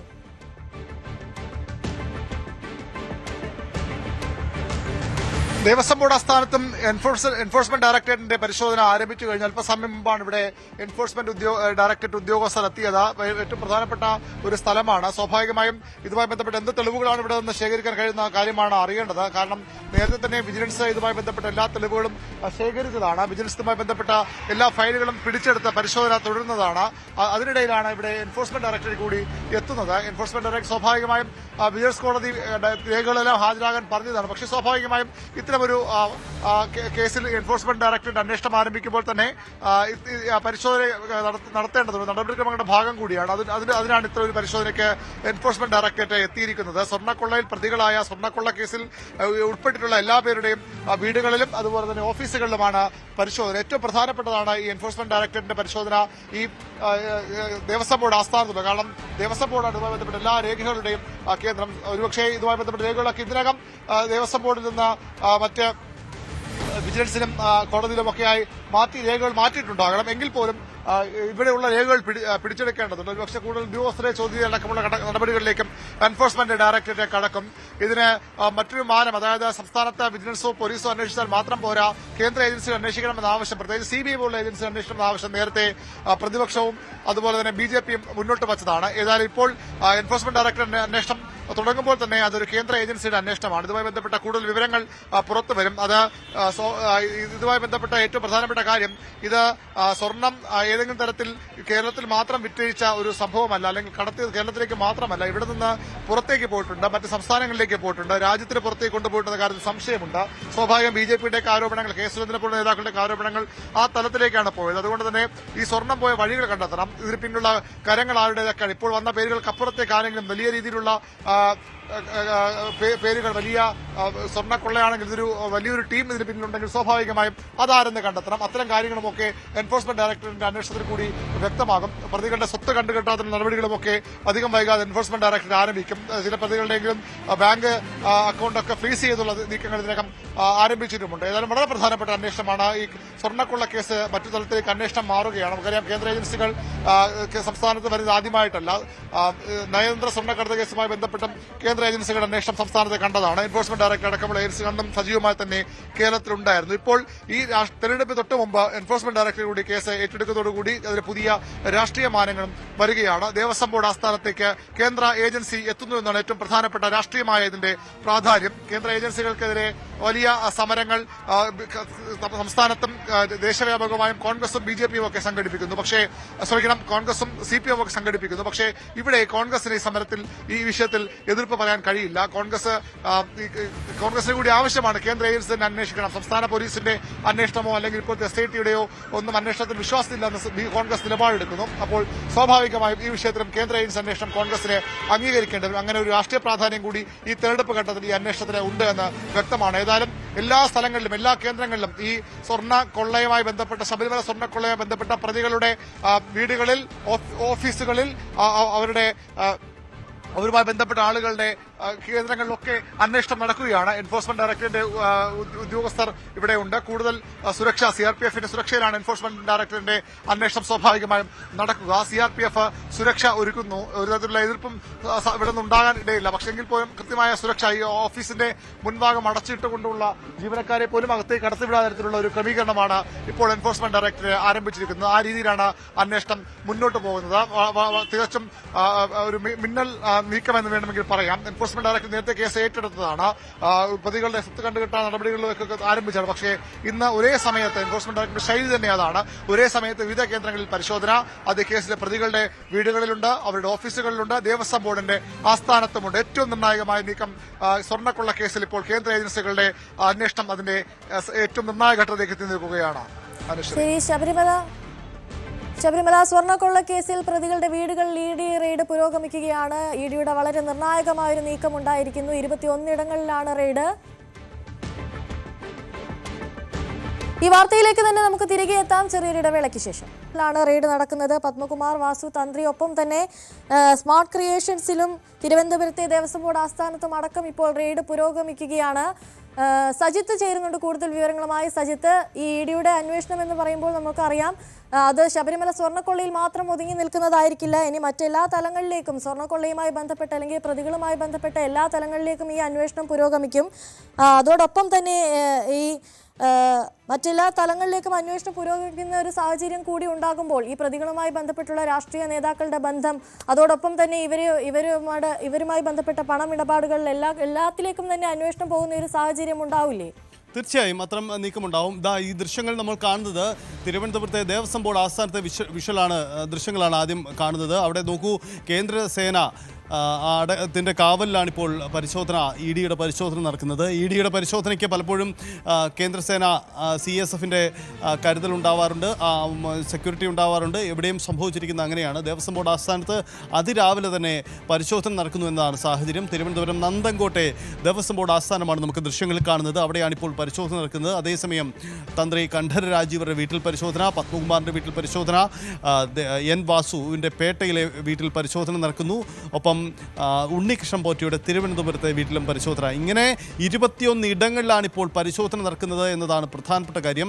വലിയ പ്രധാനപ്പെട്ട നീക്കമാണ് ED ആരംഭിച്ചിരിക്കുന്നത്. സ്വർണ്ണക്കടത്ത് കേസിലെ EDയുടെ ഈ അന്വേഷണ നീക്കങ്ങൾ വളരെ സുപ്രധാനമാണ്. കാരണം SITയുടെ അന്വേഷണത്തിന് സമാന്തരമായി വേഗത്തിലുള്ള നടപടികളുമായി ED കൂടി രംഗത്ത് വരികയാണ്. പ്രാഥമിക വിവരശേഖരണം എൻഫോഴ്സ്മെന്റ് ഡയറക്ടറേറ്റ് നടത്തിയതാണ്. കാരണം നിലവിൽ SIT ശേഖരിച്ച രേഖകൾ, മൊഴി, വിശദാംശങ്ങൾ ഇതൊക്കെ EDയുടെ കൈവശവും എത്തിയിട്ടുള്ളതാണ്. അപ്പോൾ ആ വിവരശേഖരണത്തിൻ്റെയും ആദ്യവട്ട അന്വേഷണത്തിൻ്റെയും തുടർച്ചയായിട്ടാണ് ഇപ്പോൾ EDയുടെ നീക്കം എന്നതാണ് പ്രധാനപ്പെട്ട കാര്യം. ശബരിമല സ്വർണ്ണക്കടത്തിൽ അതിസുപ്രധാനമായ നീക്കം കേന്ദ്ര ഏജൻസി എൻഫോഴ്സ്മെന്റ് ഡയറക്ടറേറ്റ് നടത്തുന്നു. ഇതുവരെ SIT നടത്തുന്ന അന്വേഷണത്തിനും അപ്പുറമുള്ള കാര്യങ്ങളിലേക്ക് കടന്നു പോകുമോ എന്നതാണ് പ്രധാനപ്പെട്ട ചോദ്യം.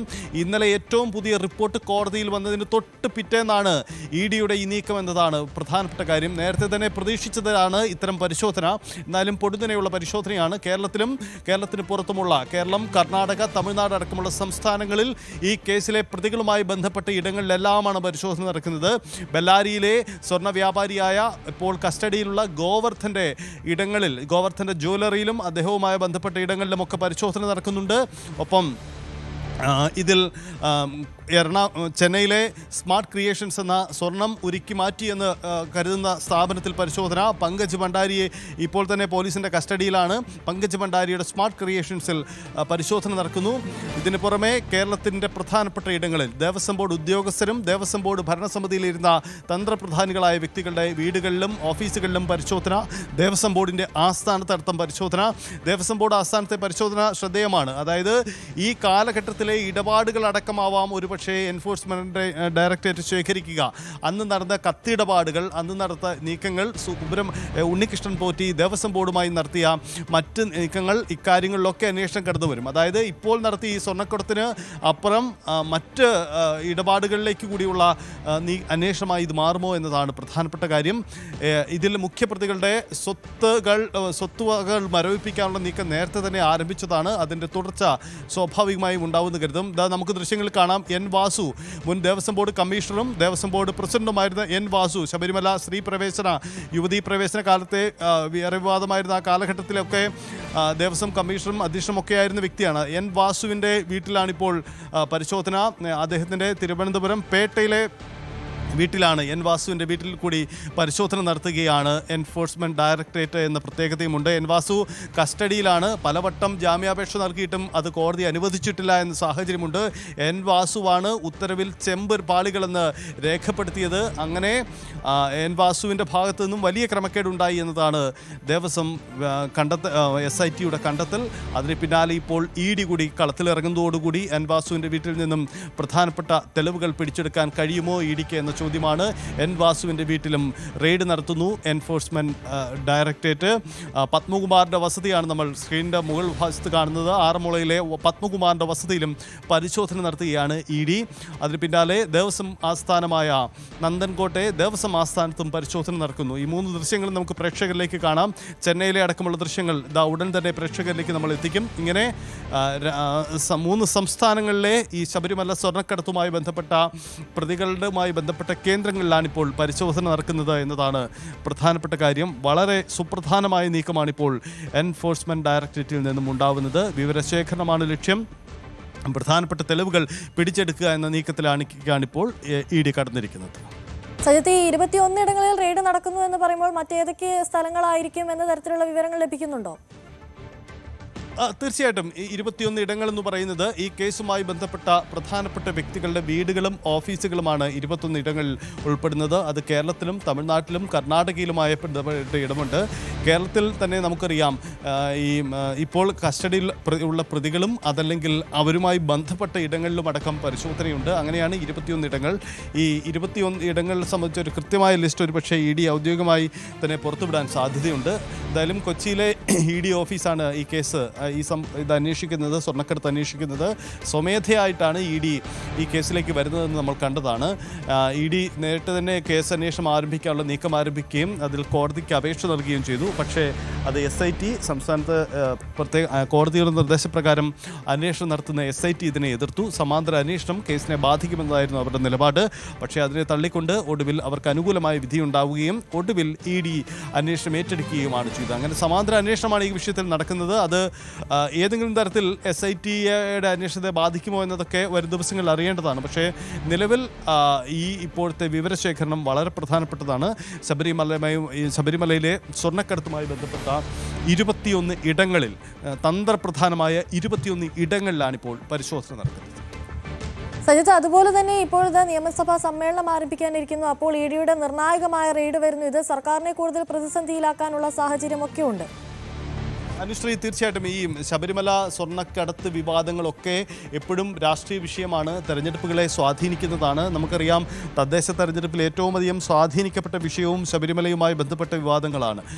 UDFൻ്റെ വിജയത്തിനും ഇടതുപക്ഷത്തിൻ്റെ പരാജയത്തിനും ഇടവച്ചതും ആ വിഷയമാണ് എന്ന വിലയിരുത്തൽ പൊതുവിൽ ഉണ്ടായിട്ടുള്ളതുമാണ്. അപ്പോൾ സ്വാഭാവികമായും നിയമസഭാ സമ്മേളനം നടക്കുന്ന ദിവസം തന്നെ, ആരംഭിക്കുന്ന ദിവസം തന്നെ EDയുടെ നീക്കമുണ്ടാവുന്നത് നിയമസഭയിലടക്കം ഇതൊന്നുകൂടി പരാമർശിക്കപ്പെടാനും വിവാദം സജീവമാക്കാനും ഇടവെക്കുമെന്ന കാര്യത്തിൽ തർക്കമില്ല.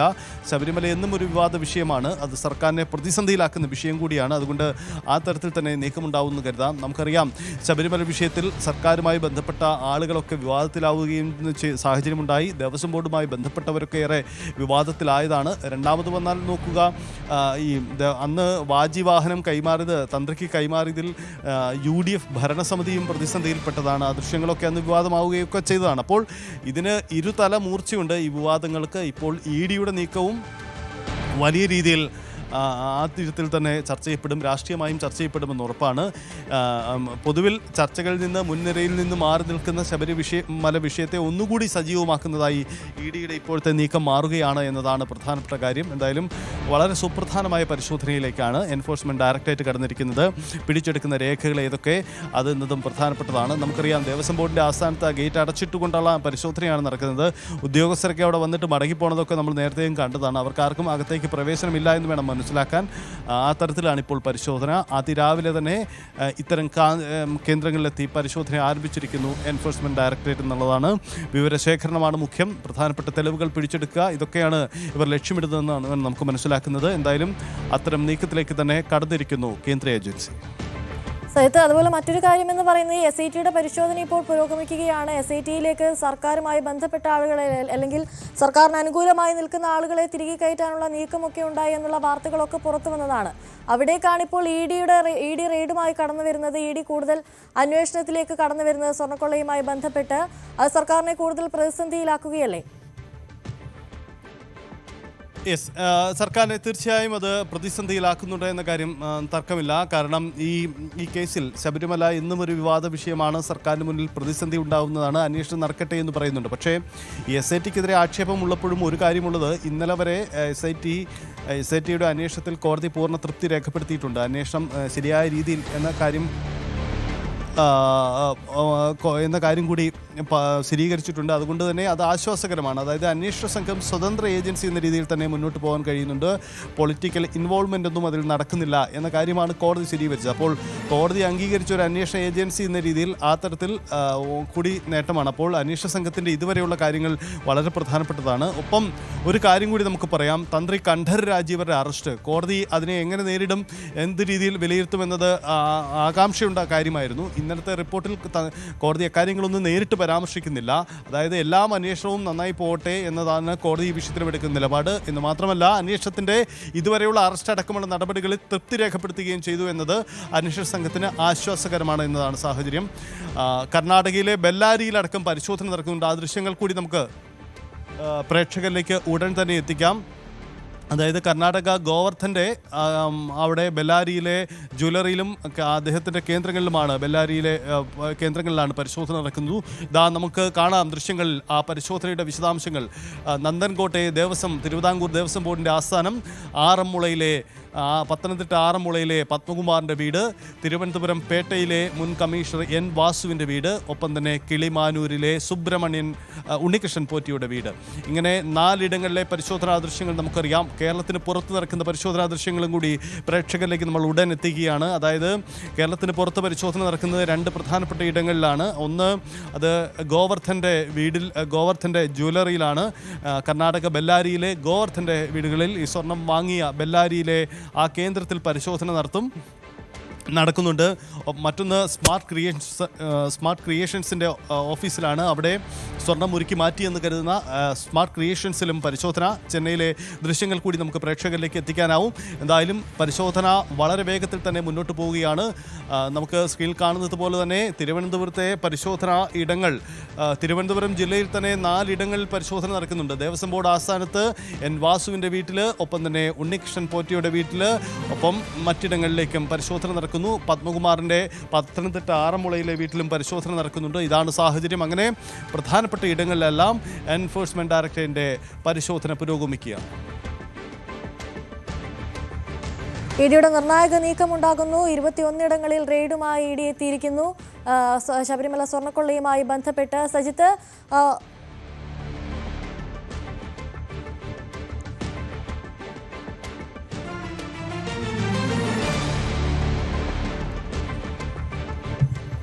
ബെല്ലാരിയിലെ ദൃശ്യങ്ങളാണ് നമ്മൾ കാണുന്നത്. ബെല്ലാരിയിൽ ED നടത്തുന്ന പരിശോധനാ ദൃശ്യങ്ങളാണ് ഇപ്പോൾ പ്രേക്ഷകർ കാണുന്നത്. ബെല്ലാരിയിൽ നിന്നുള്ള ദൃശ്യങ്ങൾ, കർണാടകയിൽ നിന്നുള്ള പരിശോധനാ ദൃശ്യങ്ങളാണ് കാണുന്നത്. ഗോവർദ്ധൻ എന്ന സ്വർണ്ണ വ്യാപാരിയാണ് ഇതിൽ വലിയ ഇടപാടുകൾ നടത്തിയിരിക്കുന്നത് എന്നതാണ് അന്വേഷണ സംഘത്തിൻ്റെ കണ്ടെത്തൽ. അതായത് താനൊരു അയ്യപ്പ ഭക്തനാണ്, ശബരിമലയിൽ നിരവധി പണവും അല്ലാതെയും താൻ ഒത്തിരി സേവനങ്ങൾ നൽകിയിട്ടുള്ള വ്യക്തിയാണ്, സംഭാവന കൊടുത്തിട്ടുള്ള വ്യക്തിയാണ്, തികഞ്ഞ അയ്യപ്പ ഭക്തൻ. ഇതാണ് ഗോവർദ്ധന് ഈ വിഷയത്തിൽ ആദ്യമുണ്ടായിരുന്ന പുള്ളിയുടെ അവകാശവാദം, ഗോവർദ്ധൻ്റെ അവകാശവാദം. പക്ഷേ അന്വേഷണ സംഘം കണ്ടെത്തിയത് മറ്റു ചില കാര്യങ്ങളാണ്. സ്മാർട്ട് ക്രിയേഷൻസിൽ നിന്നും ഉരുക്കി മാറ്റിയ സ്വർണം, സ്മാർട്ട് ക്രിയേഷൻസിൽ നിന്നും ഉരുക്കി മാറ്റിയ സ്വർണം, ആ സ്വർണത്തിൻ്റെ വാങ്ങിയ വ്യക്തിയാണ് ഗോവർദ്ധൻ. അത്തരം വിവരങ്ങൾ കൂടി ഇപ്പോൾ കണ്ടെത്തിയിട്ടുണ്ട് എന്നതാണ് പ്രധാനപ്പെട്ട കാര്യം. അങ്ങനെ ഗോവർദ്ധൻ ഈ കേസിലെ വളരെ പ്രധാനപ്പെട്ട വ്യക്തിയാണ്. അപ്പോൾ ഗോവർദ്ധൻ്റെ ജുവലറിയിൽ മുമ്പും പലവട്ടം SIT പരിശോധന ഉണ്ടായിട്ടുള്ളതാണ്. ഇതിപ്പോൾ ED കൂടി അവിടെ എത്തുകയാണ്. കർണാടക ബെല്ലാരിയിൽ നിന്നുള്ള ദൃശ്യങ്ങളാണ് ഇപ്പോൾ പ്രേക്ഷകർ കാണുന്നത്. കർണാടകയിൽ പരിശോധന നടത്തുന്നു ED എന്നതാണ്. കർണാടകയിലെ ബെല്ലാരിയിലെ ഗോവർദ്ധൻ്റെ ജുവലറിയിലാണ് ഇപ്പോൾ പരിശോധന നടക്കുന്നത് എന്നതാണ് പ്രധാനപ്പെട്ട കാര്യം. ഏറ്റവും പ്രധാനപ്പെട്ട നീക്കമാണ്. EDയുടെ സംഘമാണിപ്പോൾ പരിശോധന നടക്കുന്നത്. വളരെ ആസൂത്രിതമായ നീക്കമാണ് എൻഫോഴ്സ്മെൻറ്റ് ഡയറക്ടറേറ്റ് നിന്നും ഉണ്ടായിരിക്കുന്നത് എന്നാണ് മനസ്സിലാക്കുന്നത്. അതായത് ബെല്ലാരിയിലെ ജ്വല്ലറി ഷോപ്പിലാണിപ്പോൾ പരിശോധന നടക്കുന്നത്. ബെല്ലാരി സിറ്റിയിലെ ബംഗളൂരു റോഡ് ബെല്ലാരി സിറ്റി, ഇവിടെയാണ് ഈ ജ്വല്ലറി ഉള്ളത്. ആ ദൃശ്യങ്ങളാണ്, അതിന് പുറമേ നിന്നുള്ള ദൃശ്യങ്ങളാണ് കാണുന്നത്. നോക്കൂ, കേന്ദ്ര CSFൻ്റെ അടക്കമുള്ള സെക്യൂരിറ്റി, അവരുടെ സുരക്ഷയിലാണിപ്പോൾ പരിശോധന നടക്കുന്നത്. കൊച്ചിയിൽ നിന്നുള്ള ED ടീം തന്നെ ആയിരിക്കണം അവിടെ എത്തിയിരിക്കുന്നതെന്ന് വേണം മനസ്സിലാക്കാൻ. ഇത് വളരെ പ്രധാനപ്പെട്ട നീക്കമാണ്. ഒരേ സമയം കേരളത്തിനകത്തും പുറത്തുമുള്ള ഇടങ്ങളിൽ ഒരേ സമയം പരിശോധന നടത്തുക എന്നതാണ് പ്രധാനപ്പെട്ട കാര്യം. ശ്രദ്ധിക്കുക, ഗോവർദ്ധൻ നിലവിൽ തന്നെ SITയുടെ കസ്റ്റഡിയിലാണ്, ജയിലിലാണ്. അതിന് പുറമെയാണ് ഗോവർദ്ധനുമായി ബന്ധപ്പെട്ട ഇടങ്ങളിൽ കൂടി പരിശോധന നടക്കുന്നത് എന്നതാണ്. ഒരു കാര്യം കൂടി പ്രധാനപ്പെട്ടതാണ്. ഇതിൽ EDയുടെ ഈ നീക്കത്തിൽ ഉണ്ണികൃഷ്ണൻ പോറ്റിയും ഗോവർദ്ധനും തമ്മിൽ നടന്ന സ്വർണ്ണ ഇടപാടുകൾ, പണ ഇടപാടുകൾ അടക്കം പരിശോധിക്കപ്പെടുന്നു. അതിൻ്റെ രേഖകൾ ജുവലറിയിൽ ഉണ്ടെങ്കിൽ അത് ശേഖരിക്കുക, മറ്റു കാര്യങ്ങൾ ശേഖരിക്കുക. SITയുടെ പരിശോധനയിൽ ശബരിമലയിൽ നിന്നും ഉരുക്കി മാറ്റിയ സ്വർണം കണ്ടെത്തിയിരുന്നു. ഈ ജ്വല്ലറിയിൽ നിന്നും കണ്ടെത്തിയതാണ്. അതായത് ആ സ്വർണം അതേ രീതിയില്ല, മറിച്ചത് സ്വർണ്ണ കട്ടികളാക്കി മാറ്റിയ രീതിയിലാണ് കണ്ടെത്തിയത്. അപ്പോൾ ഇത് ചോദ്യം ചെയ്യലിൽ പിന്നീട് ഇത് ശബരിമലയിലെ തന്നെയാണ് എന്ന കാര്യം അയാൾ സമ്മതിച്ചു എന്നതാണ് SITയുടെ വാദം. അതേസമയം ഗോവർദ്ധൻ ജാമ്യ ഹർജിയിൽ ഇതെല്ലാം തെറ്റാണ്, താൻ ശബരിമലയുടെ അയ്യപ്പൻ്റെ തികഞ്ഞ ഭക്തനാണ്, അതിനപ്പുറം താൻ ഒരു സ്വർണ്ണ ഇടപാടുകളിലെയും പങ്കാളിയല്ല എന്ന വാദമാണ് ജാമ്യ ഹർജിയിൽ ഗോവർദ്ധൻ ഉന്നയിച്ചത്. എന്തായാലും ഇതൊന്നും കോടതി ഇതുവരെ അംഗീകരിച്ചിട്ടില്ല, ജാമ്യം നൽകിയിട്ടില്ല. അപ്പോൾ ഗോവർദ്ധൻ ഇപ്പോഴും SITയുടെ കസ്റ്റഡിയിലാണ്. വളരെ ഗൂഢാലോചന നടന്ന് തന്ത്രപരമായ ആസൂത്രണത്തിലൂടെ സ്വർണം അടിച്ചു മാറ്റി, ഇത് തന്നെയാണ് SITയുടെ കണ്ടെത്തൽ. അതിൻ്റെ അടിസ്ഥാനത്തിൽ കൂടിയാണ് ഇപ്പോൾ കേസിലേക്ക് രണ്ടാമത് വന്ന ഏജൻസിയായ ED പരിശോധന നടക്കുന്നത്. ബെല്ലാരിയിൽ നിന്നുള്ള ദൃശ്യങ്ങളാണ് നമ്മൾ കാണുന്നത്. ബെല്ലാരി റോഡിലെ മുന്നിലെ റോദ്ധം ജുവലേഴ്സ്, അതാണ് ഗോവർദ്ധൻ്റെ ജ്വല്ലറി. അതിലാണ് ഇപ്പോൾ പരിശോധന നടക്കുന്നത്. ഗ്രില്ലിട്ടിരിക്കുന്ന ആ ജ്വല്ലറിക്കുള്ളിലാണ് പരിശോധന നടക്കുന്നത്. അന്വേഷണ ഏജൻസികൾ അവിടെയുണ്ട്. നേരത്തെ തന്നെ കൊച്ചിയിൽ നിന്നുള്ള അന്വേഷണ ED സംഘാംഗങ്ങൾ നേരത്തെ തന്നെ എത്തുകയും അങ്ങനെ ഒരു ദിവസം 21 ഇടങ്ങളിലും അതിരാവിലെ ഒന്നിച്ച് പരിശോധന നടത്തുക എന്ന തീരുമാനം നടപ്പിലാക്കുകയുമാണ് ചെയ്തത്. അതാണ് ഇപ്പോൾ നടക്കുന്നത്. കർണാടക ബെല്ലാരിയിൽ നിന്നുള്ള ദൃശ്യങ്ങൾ ഇതാ പ്രേക്ഷകരിലേക്ക് വരികയാണ്. ഒരേ സമയം ചെന്നൈയിലെ ദൃശ്യങ്ങൾ കൂടി ഇതാ ഉടൻ തന്നെ പ്രേക്ഷകരിലേക്ക് നമ്മൾ എത്തിക്കും. അപ്പോൾ ബംഗളൂരുവിലും ഒരേ സമയം, ബെല്ലാരിയിലും ഒരേ സമയം, കർണാടകയിലും പരിശോധന നടക്കുന്നു, തമിഴ്നാട്ടിലും പരിശോധന. ഇതാണിപ്പോൾ നമുക്ക് ദൃശ്യങ്ങളിൽ കാണാൻ കഴിയുന്നത്. EDയുടെ അന്വേഷണ നീക്കം, വിപുലമായ അന്വേഷണമാണ് നടക്കുന്നത്. അതിൻ്റെ ഭാഗമായുള്ള പരിശോധന പുരോഗമിക്കുന്നു. 21 ഇടങ്ങളിൽ EDയുടെ അപ്രതീക്ഷിതമായ റെയ്ഡ്, അതും ഒരേ സമയത്ത് നടക്കുന്നു എന്ന് പറയുമ്പോൾ ഇതിന് വലിയൊരു മുന്നൊരുക്കം ED നടത്തിയിട്ടുണ്ടാകണം. ഇതും ഈ ഒരേ സമയത്ത് നടക്കുന്ന റെയ്ഡിലൂടെ ED ലക്ഷ്യം വെക്കുന്നത് എന്തായിരിക്കും? ശേഖരൻ തന്നെയാണ് മുഖ്യം, അനുശ്രീ. കാരണം ഒരേ സമയമുള്ള പരിശോധനയിലൂടെ തെളിവുകൾ ഒളിപ്പിച്ചു വെക്കാനോ നശിപ്പിക്കാതെ ഇരിക്കാനുള്ള സാധ്യതകൾ ഒഴിവാക്കുക, ഇതൊരു അവരുടെ ഒരു അന്വേഷണ പ്ലാനാണ്. ആ രീതിയിലാണ് EDയുടെ എപ്പോഴും നീക്കം ഉണ്ടാവാറുള്ളത്. അതിൻ്റെ ഭാഗമായി തന്നെയാണ് ഈ പരിശോധന നടക്കുന്നത്. ഒരിടത്ത് പരിശോധന നടക്കുമ്പോൾ മറ്റൊരിടത്ത് തെളിവ് ഒളിപ്പിക്കാനുള്ള സാഹചര്യം ഒഴിവാക്കുക എന്നതാണ്. ഈ കേസിൽ SIT ശേഖരിച്ചതിലും കൂടുതലായ വിവരങ്ങൾ ശേഖരിക്കാൻ EDക്ക് ഇനിയുള്ള ഈ തെളിവ് ശേഖരണത്തിൽ കഴിയുമോ എന്നതാണ് പ്രധാനപ്പെട്ട കാര്യം. അതായത് SIT ഏതെങ്കിലും മേഖലയിലേക്ക് ബോധപൂർവമോ അല്ലാതെയോ അന്വേഷണം ഒഴിവാക്കിയിട്ടുണ്ടെങ്കിൽ ആ മേഖലയിലേക്ക് കൂടി ഉള്ള പരിശോധനയാണ് നടത്താൻ പോകുന്നത് എന്നതാണ് പ്രധാനപ്പെട്ട കാര്യം. ഇപ്പോൾ നമ്മൾ കാണുന്നത് ദേവസ്വം ബോർഡ് ആസ്ഥാനം, നന്ദൻകോട്ടെ ദേവസ്വം ബോർഡ് ആസ്ഥാനത്തിനകത്തെ ദൃശ്യങ്ങളാണ്. ഇതാ അവിടെ ഉദ്യോഗസ്ഥരൊക്കെ വന്നിട്ടുണ്ട്, EDയുടെ പരിശോധന നടക്കുകയാണ്. അവിടുത്തെ ദൃശ്യങ്ങളാണ് നമ്മളിപ്പോൾ കാണുന്നത്. നന്ദൻകോട്ടെ ദേവസ്വം ബോർഡ് ആസ്ഥാനത്തിലുള്ള ദൃശ്യങ്ങളാണ്. അതായത് ദേവസ്വം ബോർഡ് ആസ്ഥാനം തന്ത്രപ്രധാന ഇടമാണ്. ഈ ഇടപാടുകളുടെ എല്ലാം തീരുമാനമെടുക്കപ്പെട്ടു എന്ന സ്ഥലമാണ് ദേവസ്വം ബോർഡ് യോഗങ്ങൾ ചേരുന്ന. അതുകൊണ്ട് ഇതിനുമായി ബന്ധപ്പെട്ട തന്ത്രപ്രധാനമായ രേഖകൾ അവിടെ നിന്നും ശേഖരിക്കാൻ തീർച്ചയായിട്ടും ഉണ്ടാവും. അത് സ്വാഭാവികമായും ശേഖരിക്കപ്പെടുന്നുണ്ട്. അതായത് ഉണ്ണികൃഷ്ണൻ പോറ്റിയും തിരുവിതാംകൂർ ദേവസ്വം ബോർഡുമായുള്ള കത്തിടപാടുകൾ, നടത്തിയ ഇടപാടുകൾ, അതിൻ്റെ രേഖകൾ, നിർണായകമായ ദേവസ്വം ബോർഡ് യോഗ തീരുമാനങ്ങൾ, ഏറ്റവും ഒടുവിൽ ഉള്ള ദേവസ്വം ബോർഡിൻ്റെ യോഗ തീരുമാനങ്ങളൊക്കെ പരിശോധിക്കപ്പെടും. എന്തായാലും സർക്കാരിൻ്റെയും ദേവസ്വം ബോർഡ് അധികൃതരുടെയും ഒക്കെ പ്രതികരണം നമുക്ക് വരുന്ന മിനിറ്റുകളിൽ പ്രതീക്ഷിക്കാം. എൻ ജയകുമാർ എന്ന മുൻ ചീഫ് സെക്രട്ടറിയാണ് ഇപ്പോൾ ദേവസ്വം ബോർഡിൻ്റെ പ്രസിഡന്റായി പ്രവർത്തിക്കുന്നത്. ശബരിമല സീസൺ അതിൻ്റെ അവസാന ഘട്ടത്തിലാണ്. അപ്പോൾ അദ്ദേഹത്തിൻ്റെ പ്രതികരണങ്ങളൊക്കെ ഈ വിഷയത്തിൽ ഉണ്ടാകുമെന്ന് നമുക്ക് കരുതാം. അപ്പോൾ തന്ത്രപ്രധാനമായ പരിശോധന പുരോഗമിക്കുന്നു. ശബരിമല സ്വർണ്ണക്കൊള്ള കേസിൽ ഇപ്പോൾ ഇഡിയുടെ റെയ്ഡ് പുരോഗമിക്കുകയാണ്. 21 പരിശോധന നടക്കുന്നത്. സജിത്ത്, അതോടൊപ്പം തന്നെ മറ്റൊരു കാര്യമെന്ന് പറയുന്നത് ഈ SITയുടെ പരിശോധന, SITയുടെ അന്വേഷണം പുരോഗമിക്കുന്ന ഒരു സാഹചര്യത്തിൽ തന്നെ SITയെ സ്വാധീനിക്കാനുള്ള ശ്രമം ഉണ്ടാകുന്നു എന്നുള്ള പരാമർശങ്ങളും എന്നുള്ള വിവാദങ്ങളൊക്കെ ഉണ്ടായിരുന്നു. ആ ഒരു സാഹചര്യത്തിൽ ഇഡിയുടെ അന്വേഷണം വരുന്നു. SITക്ക് കണ്ടെത്താൻ സാധിക്കാത്ത പല കാര്യങ്ങളും ഇഡി കണ്ടെത്താനുള്ള സാധ്യതയുണ്ടോ? ആരൊക്കെ ഇതിൽ ഗൂഢാലോചന നടത്തി, ഇതിന് പിന്നിലുള്ള ഉന്നതനാര് എന്നതിലേക്കൊക്കെ ഇഡി എത്താനുള്ള സാധ്യതയൊക്കെ ഉണ്ടല്ലേ? തീർച്ചയായിട്ടും ഉണ്ട്. അത് വളരെ പ്രധാനപ്പെട്ട നീക്കമാണ്. പുതിയ ഇടങ്ങളിൽ നിന്നുള്ള വിവരശേഖരണം അത് വളരെ പ്രധാനപ്പെട്ടതാണ്. ഈ നടത്താൻ പോകുന്ന വിവരശേഖരണത്തിൽ അതായത് SIT ഇതുവരെ കടന്നു പോകാത്ത മേഖലകളിലൂടെ ഇഡി കടന്നു പോകുമോ എന്ന ചോദ്യമാണ്. അത് വളരെ പ്രധാനപ്പെട്ടതായി മാറും ഈ അന്വേഷണത്തിൽ എന്ന് നമുക്ക് കൃത്യമായും പറയാം. കാരണം ഇതുവരെ നടക്കാത്ത, ഇതുവരെ SIT കടന്നു പോകാത്ത വഴികളിലൂടെ ഇഡി കടന്നുപോയാൽ പുതിയ അറസ്റ്റുകൾ ഉണ്ടാവുമോ? അവിടെയാണ് നമ്മൾ നേരത്തെ സൂചിപ്പിച്ചത് ഈ ഉണ്ണികൃഷ്ണൻ പോറ്റിയും മുൻ മന്ത്രി കടകംപള്ളി സുരേന്ദ്രനടക്കം വലിയ ബന്ധമുണ്ടായിരുന്നു എന്ന ആക്ഷേപം നേരിട്ടവരാണ്. അതായത് ഈ സ്വർണ്ണക്കടത്തിനപ്പുറം ഉണ്ണികൃഷ്ണൻ പോറ്റിയും ഇരുവരും തമ്മിലുള്ള ചിത്രങ്ങളടക്കം പുറത്തു വന്നിരുന്നു. അപ്പോൾ നേരത്തെ തന്നെ ഇവർ മറ്റു ബന്ധങ്ങളുണ്ടായിരുന്നു, നിരവധി സ്പോൺസർഷിപ്പ് പ്രോഗ്രാമുകളിൽ പങ്കെടുത്തിരുന്നു. അപ്പോൾ ഇതിലെന്തെങ്കിലും സാമ്പത്തിക ഇടപാടുകൾ നടന്നിട്ടുണ്ടോ? എന്താണ് ആ നീക്കം? ഈ കാര്യങ്ങൾ കൂടി പരിശോധിക്കപ്പെടും. അപ്പോൾ സാമ്പത്തിക കുറ്റകൃത്യത്തിനപ്പുറമുള്ള ചില കണ്ടെത്തലുകളിലേക്ക് ഇഡി കടന്നു പോകാനുള്ള സാധ്യതയുണ്ട്, അല്ലെങ്കിൽ അത്തരം വിവരശേഖരണം നടത്താനുള്ള സാധ്യതയുണ്ട്. ഇഡി കൂടി ഇനിയിപ്പോൾ കടകംപള്ളി സുരേന്ദ്രൻ അടക്കമുള്ളവരെ വിളിച്ചു വരുത്തിയാൽ പോലും അത് ഉണ്ടാക്കുന്ന രാഷ്ട്രീയ വിവാദം ചെറുതല്ല എന്നതുകൂടി പ്രധാനപ്പെട്ട കാര്യമാണ്. നിലവിൽ SITയുടെ അന്വേഷണം ചില രാഷ്ട്രീയ ആരോപണങ്ങൾ കൂടി നേരിടുന്നുണ്ട്. SITയിലെ ചില ഉദ്യോഗസ്ഥരെ നിയമിക്കുന്നതിലൊക്കെ സർക്കാരിൻ്റെ രാഷ്ട്രീയ കൈകടത്തലുകൾ ഉണ്ടാവാറുണ്ട്. രാഷ്ട്രീയപരമായ ചില സംരക്ഷണം SIT നടത്തുന്നു എന്ന ചില ആക്ഷേപങ്ങളുണ്ട്. പക്ഷേ ഇതൊന്നും കോടതി അംഗീകരിച്ചിട്ടില്ല. എന്നിരുന്നാൽ പോലും ഇതൊരു ആക്ഷേപമായി നിലവിലുണ്ട്. അപ്പോൾ ഇഡി ഒരു കേന്ദ്ര ഏജൻസി വരുമ്പോൾ ഇനി നടത്താൻ പോകുന്ന പ്രധാനപ്പെട്ട നീക്കങ്ങൾ കൂടിയുണ്ട്. ഒരു കാര്യം കൂടി നമുക്ക് പരാമർശിച്ച് പോവേണ്ടതുണ്ട്. ഇഡി വലിയ ആക്ഷേപം നേരിട്ട ഒരു സ്ഥാപനം കൂടിയാണ്. നമുക്കറിയാം, മുമ്പ് ഈ ലൈഫ് മിഷൻ കേസിലും ആവട്ടെ, നയതന്ത്ര ബാഗേജ് സ്വർണ്ണക്കടത്ത് കേസിലുമൊക്കെ വലിയ ആക്ഷേപം നേരിട്ടതാണ്. ഇഡിയുടെ കണ്ടെത്തലൊക്കെ പൂർണ്ണമായും രാഷ്ട്രീയപരമായിട്ടുള്ളതായിരുന്നു, പകപോക്കലായിരുന്നു എന്ന ആക്ഷേപമൊക്കെ കേട്ടതാണ്. ഏറ്റവും ഒടുവിൽ ആ കേസ് അന്വേഷിച്ച ഉദ്യോഗസ്ഥനെ അടക്കം ജോലിയിൽ നിന്നും പറഞ്ഞുവിടുന്ന സാഹചര്യം പോലും ഉണ്ടായതാണ്. അപ്പോൾ പഴികേട്ട ഒരു സ്ഥാപനമാണ് ഇഡി. എന്തായാലും ഇഡി ഇതിനിടയിൽ സ്വർണ്ണക്കടത്തിൽ കൂടി അന്വേഷണത്തിന് വരുന്നു എന്നത് പ്രധാനപ്പെട്ടതാണ്. സ്വാഭാവികമായും ഇഡിയുടെ കണ്ടെത്തലുകൾ പ്രധാനമാണ് എന്ന് മാത്രമല്ല, അതുണ്ടാക്കുന്ന രാഷ്ട്രീയ ചർച്ചകളും ചെറുതായിരിക്കും. ശരി, സജിത്ത് തുടരുക. തിരുവനന്തപുരം ദേവസ്വം ബോർഡ് ആസ്ഥാനത്ത് VV അരുൺ തുടരുന്നുണ്ട്. അരുൺ, ഇപ്പോൾ റെയ്ഡ് ഏത് രീതിയിലാണ് അവിടെ പുരോഗമിക്കുന്നത്?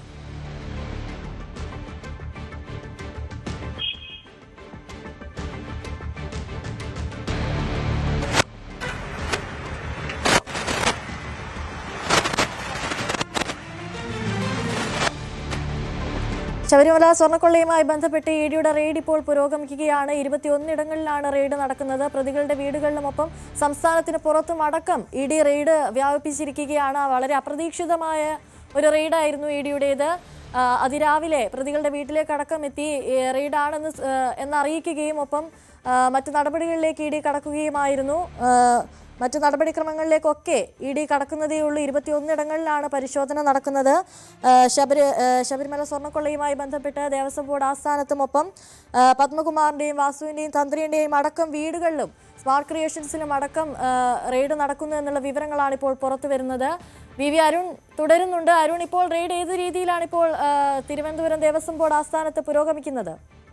ദേവസ്വം ബോർഡ് ആസ്ഥാനത്ത് റെയ്ഡ് പുരോഗമിക്കുകയാണ്. ഏതാണ്ട് 3/4 മണിക്കൂറാകുന്നു ഈ എൻഫോഴ്സ്മെന്റ് ഡയറക്ടർ സംഘം ഇവിടെ എത്തി പരിശോധന ആരംഭിച്ചിട്ട്. ലഭിക്കാവുന്ന എല്ലാ രേഖകളും, അതായത് ജീവനക്കാരെ പോലും അകത്തേക്ക് കടത്തിവിടാതെയുള്ള പരിശോധനയാണ് ഇപ്പോൾ എൻഫോഴ്സ്മെന്റ് ഡയറക്ടറുടെ ഭാഗത്ത് തുടരുന്നത്. കഴിയാവുന്ന രേഖകളെല്ലാം ഇവിടെ നിന്ന് പിടിച്ചെടുക്കും. വേണ്ടി വന്നാൽ ഉദ്യോഗസ്ഥരെ വിളിച്ചു വരുത്തി വിശദീകരണം തേടാനും എൻഫോഴ്സ്മെന്റ് ഡയറക്ടർ തയ്യാറായിരിക്കും.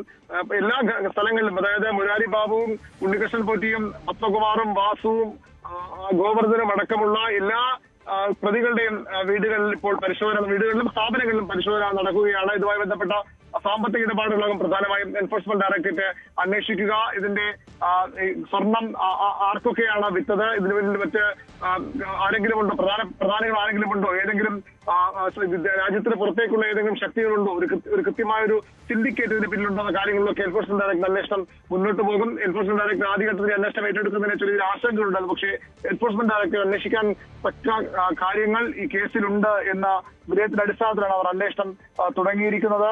പ്രതികളുടെ അനധികൃത സ്വത്ത് സമ്പാദനമുണ്ടെങ്കിൽ അത്തരം കാര്യങ്ങളിലേക്ക് സ്വാഭാവികമായും അന്വേഷണം പോകും. ദീർഘനാൾ രാഷ്ട്രീയ രംഗത്ത് പ്രവർത്തിച്ചവരാണ്. സ്വാഭാവികമായും ഇതുമായി ബന്ധപ്പെട്ട് മാത്രമാകില്ല പിന്നീട് അന്വേഷണം നീങ്ങുക. ഈ പ്രതികൾക്ക് ഉദ്യോഗസ്ഥർക്ക്, ദേവസ്വം ബോർഡിലെ ഉദ്യോഗസ്ഥർ പല കാലങ്ങളിൽ അനധികൃത സ്വത്ത് സമ്പാദനത്തിനുമൊക്കെ ആരോപണം നേരിട്ടവരാണ്. വലിയ വിജിലൻസ് കേസുകളൊക്കെ നേരിട്ട നിരവധി ഉദ്യോഗസ്ഥരുണ്ട്. അത്തരം കാര്യങ്ങളിലേക്ക് കൂടി അന്വേഷണം പോയേക്കും. ഏറ്റവും പ്രധാനം ശബരിമലയിൽ നിന്ന് കടത്തിക്കൊണ്ടുപോയ സ്വർണ്ണപ്പാളികൾ അത് ആർക്കാണ് വിറ്റത്, ആരുടെ നിർദ്ദേശപ്രകാരമാണ്, ഉണ്ണികൃഷ്ണൻ പോറ്റിയും തന്ത്രിയും ഇപ്പോഴുള്ള ഉദ്യോഗസ്ഥരും മാത്രമാണോ, അതിനപ്പുറത്തേക്ക് വലിയ പേരുകൾ ഇതിന് പിന്നിൽ വരാനുണ്ടോ എന്ന കാര്യമാകും പ്രധാനമായും ED അന്വേഷിക്കുക. ഏതായാലും ദേവസ്വം ബോർഡ് ആസ്ഥാനത്ത് നിർണായകമായ ചില രേഖകൾ ലഭിക്കുന്ന പ്രതീക്ഷയിലാണ് അവർ അന്വേഷണം ഇവിടേക്ക് ദേവസ്വം ബോർഡ് ആസ്ഥാനത്തെ പരിശോധന നടത്തുന്നത്.